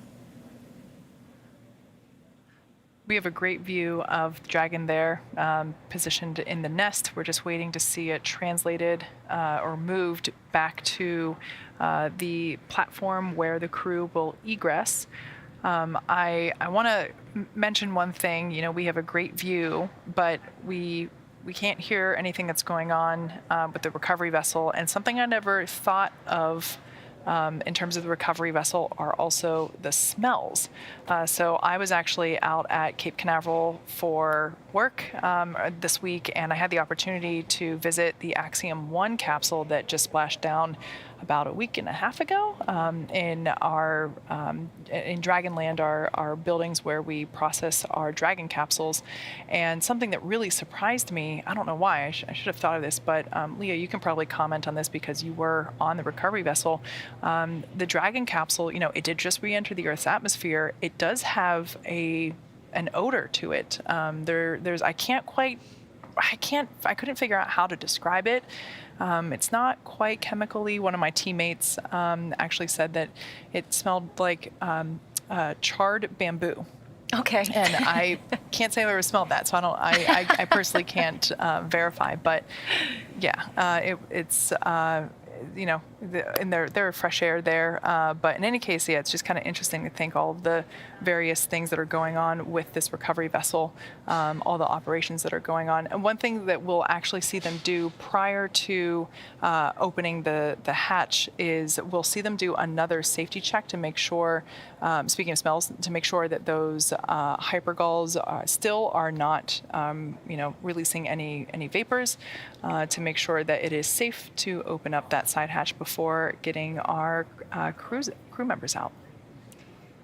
And it looks like they are finishing hooking the nest up to those lines that'll help them pull it toward the egress platform. I wish I could have gotten close enough to try and determine what that smell might be. I was hoping to when I was thinking about it while I was there, but we stayed, a safe distance away from the capsule. And of course, being in the middle of the Gulf of Mexico, there's only a little bit of salt water. So that was an overpowering smell itself. You probably smell more fish than anything else. Maybe so. But yes, we are getting pretty close now to seeing our astronauts exit the vehicle and taking their first breath of fresh air after 6 months in space. But again, it's interesting that your colleague mentioned it smelled like, oh, here we go, we have movement. Super quick.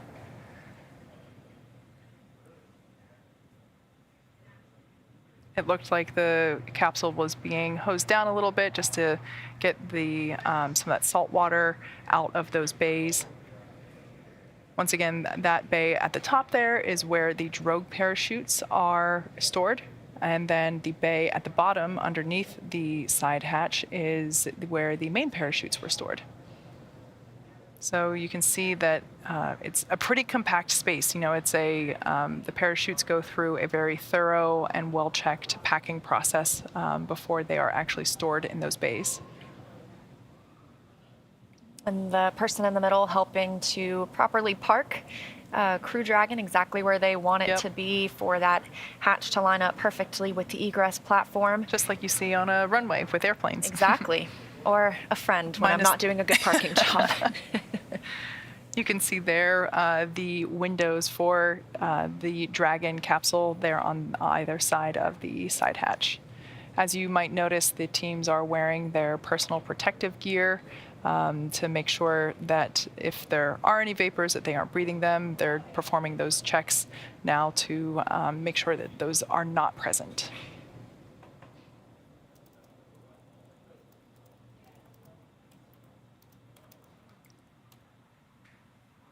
So coming up next, we'll perform those safety checks. We will open the side hatch.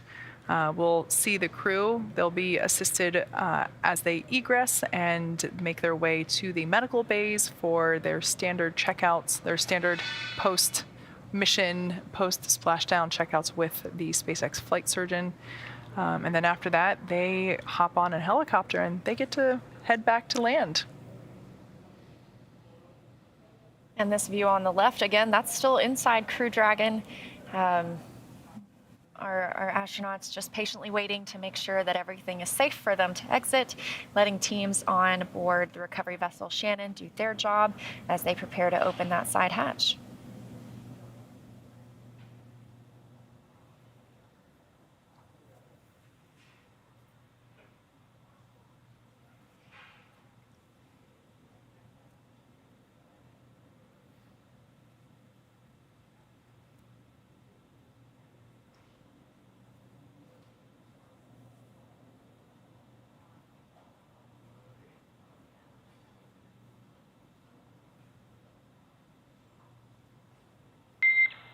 Dragon SpaceX, stand by for side hatch opening and egress. And there's copy, standing by for side hatch opening.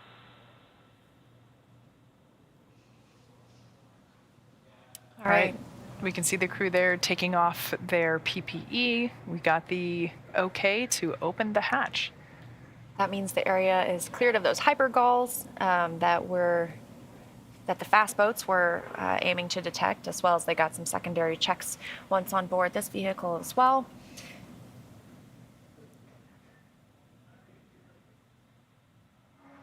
And again, the first person that you'll see peek their head into the capsule will be the medical officer, making sure that everyone's feeling well. And the crew members will be assisted out one by one and escorted to those medical bays for those routine checks.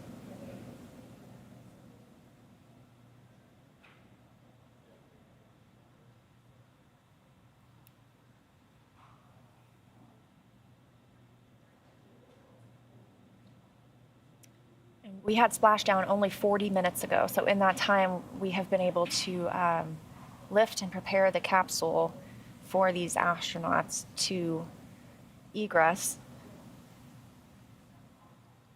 Right now they're just wiping down the areas around the side hatch that might still be a little wet from splashdown.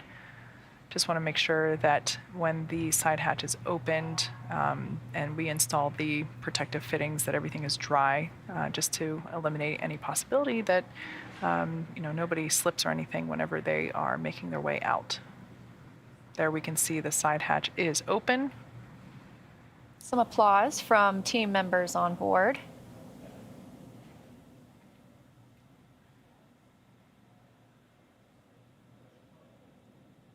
And that's their first friendly face that they've gotten to see in person in 6 months, aside from their crewmates on the International Space Station.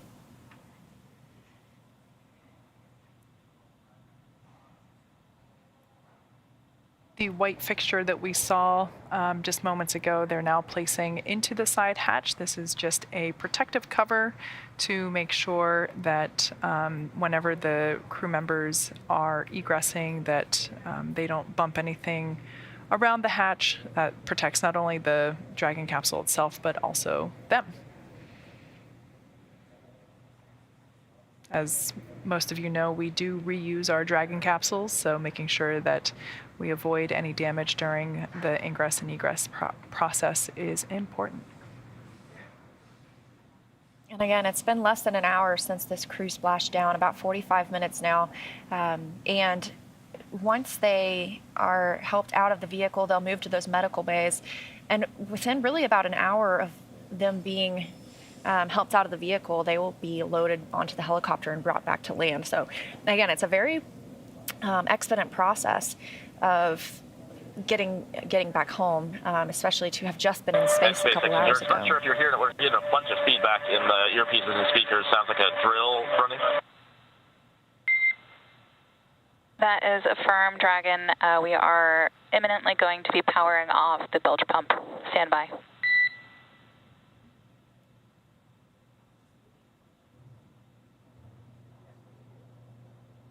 Some of the things being passed out of the spacecraft now are those tablets that you could see earlier that the astronauts use to monitor the procedures while they are in flight. And still checking in with the astronauts.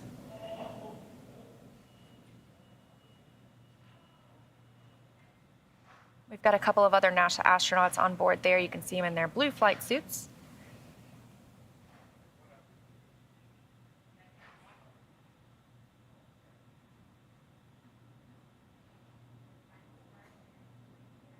You might notice that the touchscreen looks a little different now than it did whenever the crew was on orbit. The seats have actually rotated since they were on orbit. This is to allow for their bodies to be in a better ergonomic position in preparation for the dynamic parts of re-entry. So those seats have actuated downward. This allows the crew to get in and out a little bit easier. And we also give the opportunity to our photographers to get a couple of images of these crew members fresh back from their space flight. For 3 of them, it was their first space flight.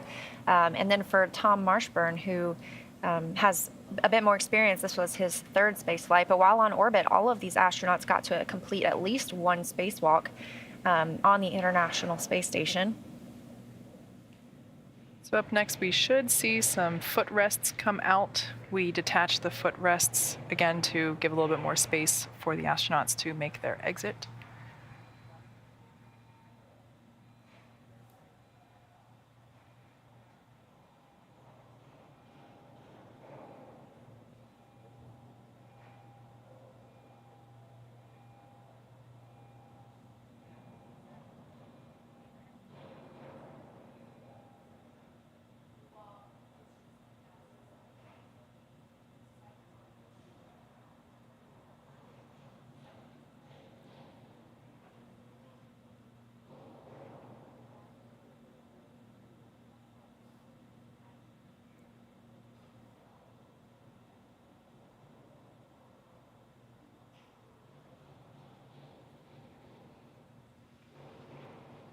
You can see that white protective fitting there, protecting the components of the side hatch. We got a good view of that and where that was installed now.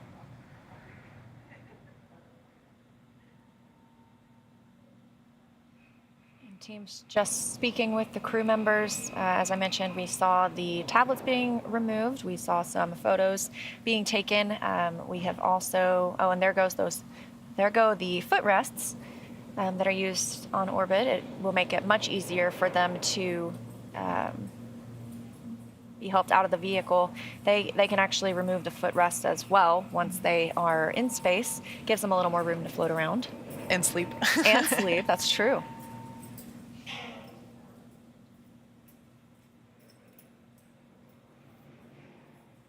Those of you that have joined us recently, the Crew-3 crew has splashed down off the coast of Tampa, Florida. Our recovery vessel Shannon has picked them up out of the water, and we can see there the teams are preparing to assist the crew as they exit or egress the capsule. That splashdown coming right on time at 9:43 p.m. Pacific, 12:43 a.m. Eastern Time, off the coast of Tampa, Florida, in the Gulf of Mexico.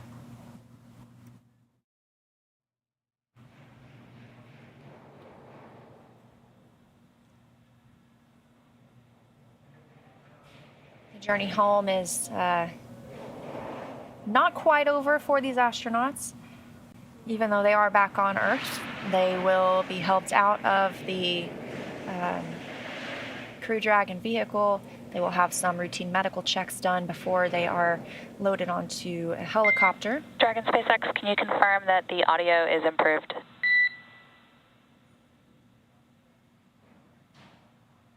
SpaceX Endurance? Yes, that's much better, thanks. Sure thing. Sorry for the delay.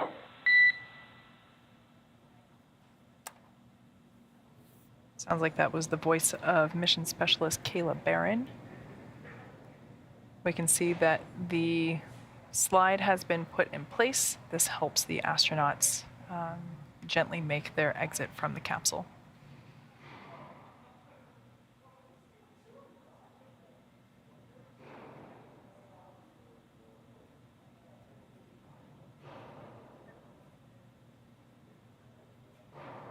Once again, the Crew-3 crew has splashed down after spending a total of 177 days in space, 175 of those days on the International Space Station. And they saw quite a lot during their stay on the space station, including the arrival of 8 visiting vehicles.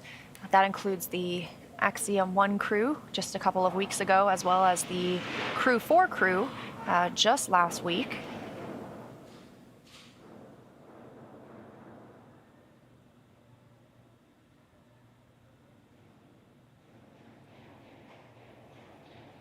And the crew today consisting of European Space Agency astronaut Matthias Marr and NASA astronauts Raja Chari, Tom Marshburn, and Kayla Barron. Chari and Barron were part of the same astronaut selection class, so they've done everything from training together all the way through their first space flight together. That's really cool. They were the turtles, right? They were the turtles, and we saw a turtle as their zero gravity indicator on the flight up.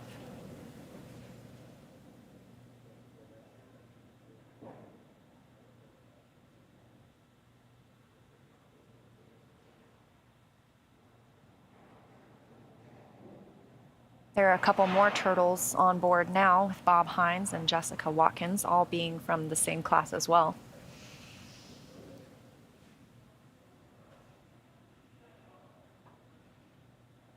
And it looks like Rasha is being helped out of his seat.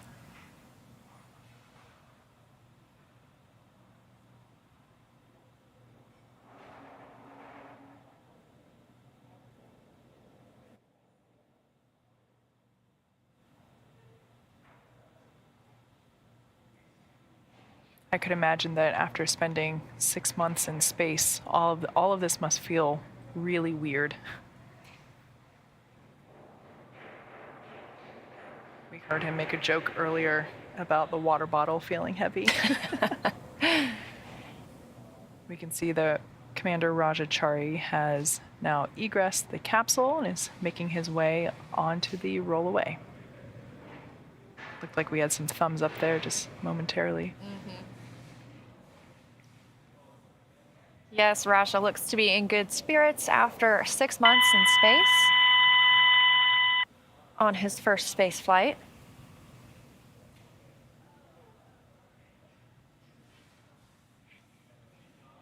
And of course, this is just a precaution after spending 6 months in space. Being on a ship as well, whenever you return, it helps to have a seat and maybe be helped to those medical bays. And that's very similar, like I mentioned, to a Soyuz landing where crew members are carried to the seats and then carried to the medical tent. So this just makes it a little easier for our crew members who are just experiencing gravity for the first time in 6 months. Of course, they do work out about 2 hours a day on the space station to help maintain muscle mass and bone density. But when they are regaining this equilibrium, every little bit helps. Absolutely. They went through a dynamic event of, re-entering the Earth's atmosphere. As we said before, they experience about 3 to 5 Gs. And then splashing down, they're bobbing in the ocean, and now they're on a ship. I can imagine that their inner ear is, it's a challenge to readjust to, the spin of the Earth. And I believe that's Tom Marshburn, NASA astronaut, being helped out of the capsule.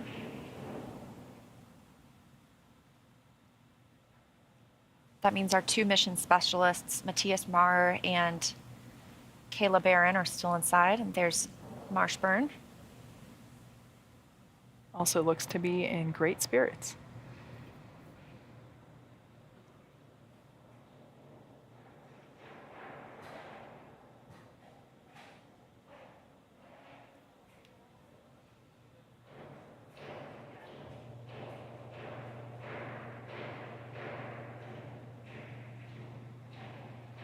You might hear some background noise here behind Leah and I. We're at SpaceX headquarters in Hawthorne, California. Second shift production is well underway. The work never stops. Yeah, despite splashdown, we're still a live operations environment, so you might hear some production noise in the background.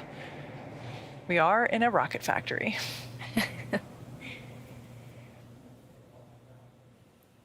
And we're coming up on about an hour since splashdown. That happened at 9:43 p.m. Pacific time. We have 2 crew members now out of Crew Dragon Endurance, breathing their first breaths of air on Earth for the first time in 6 months.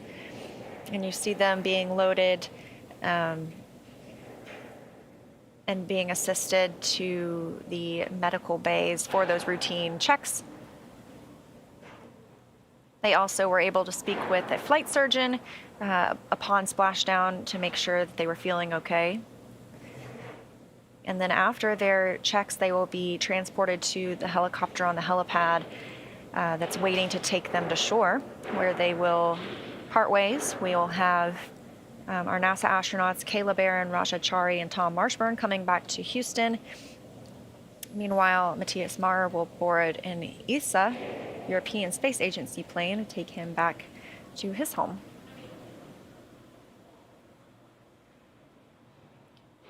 We mentioned before that when the side hatch was opened, it's the first time that hatch was opened since the launch of Crew-3 back in November of 2021. So it's, we utilize the forward hatch to dock and undock with the International Space Station, but that side hatch, upon opening, is really the first breath of fresh air for the astronauts since launch. Although it is Florida, and as I mentioned, I just returned from Cape Canaveral myself a couple days ago, and it always astounds me that almost no matter what time of year, there's always humidity in the Florida air. So I can imagine that even when they do open the hatch, it's like, yes, fresh air, but it's also humidity, whereas the interior of Dragon capsule, is air conditioned. So I can imagine, well, it's nice to have new air. It might not necessarily have a fresh feel to it because of that humidity. I'm sure for our NASA astronauts who live in Houston, it probably feels a lot like home.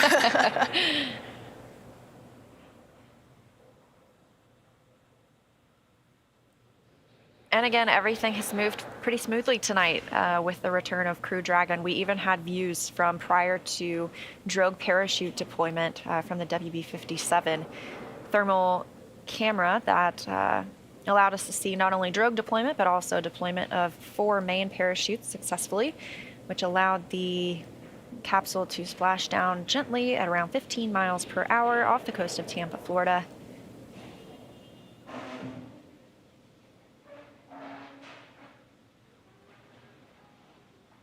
So right now, team members are working with mission specialist Kayla Barron to assist her out of Dragon Endurance.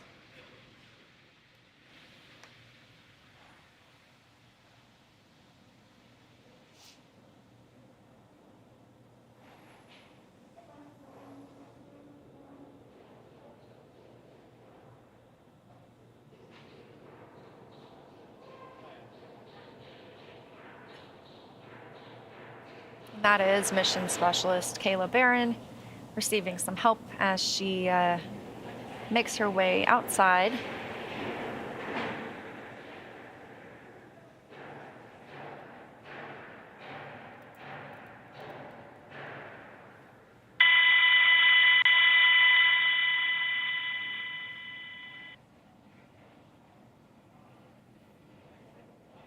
All right, looks like Kayla Barron has made her way down Dragon's accessibility slide and is going to be making her way to the medical tents. I think I see a smile on her face.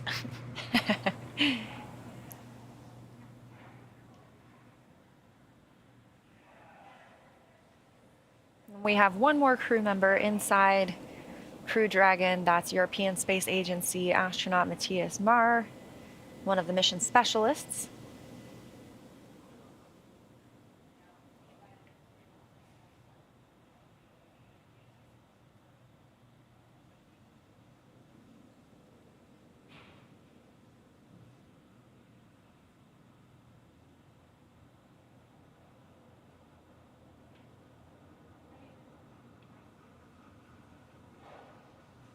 And that'll be our last crew member to exit Crew Dragon Endurance. All 4 will now be receiving those routine medical checks inside the bays on recovery vessel Shannon before being escorted to the helicopter that will take them back to land. Their first steps on dry land in 6 months.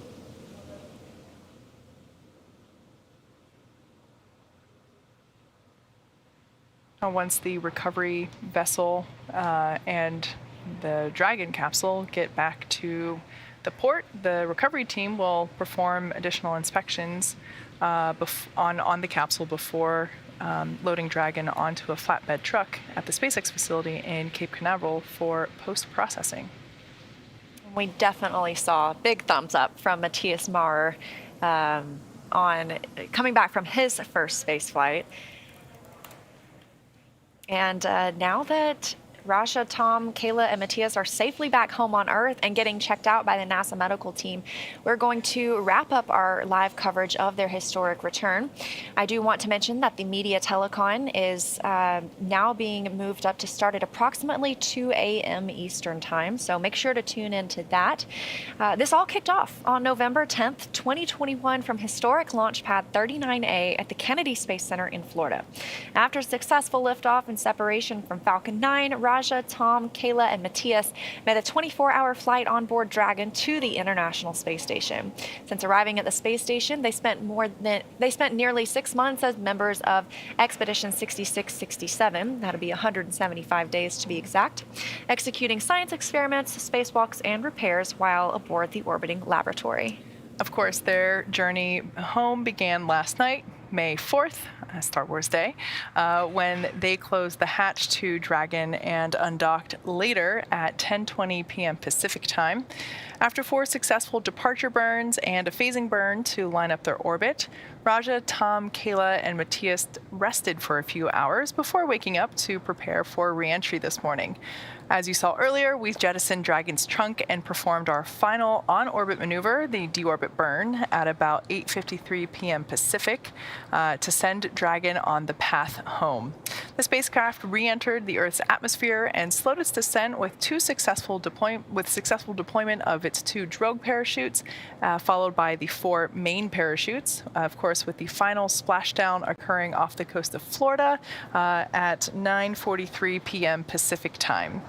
Following that successful splashdown, we saw Dragon recovery experts move in and prepare Dragon Endurance for its lift onto the recovery vessel.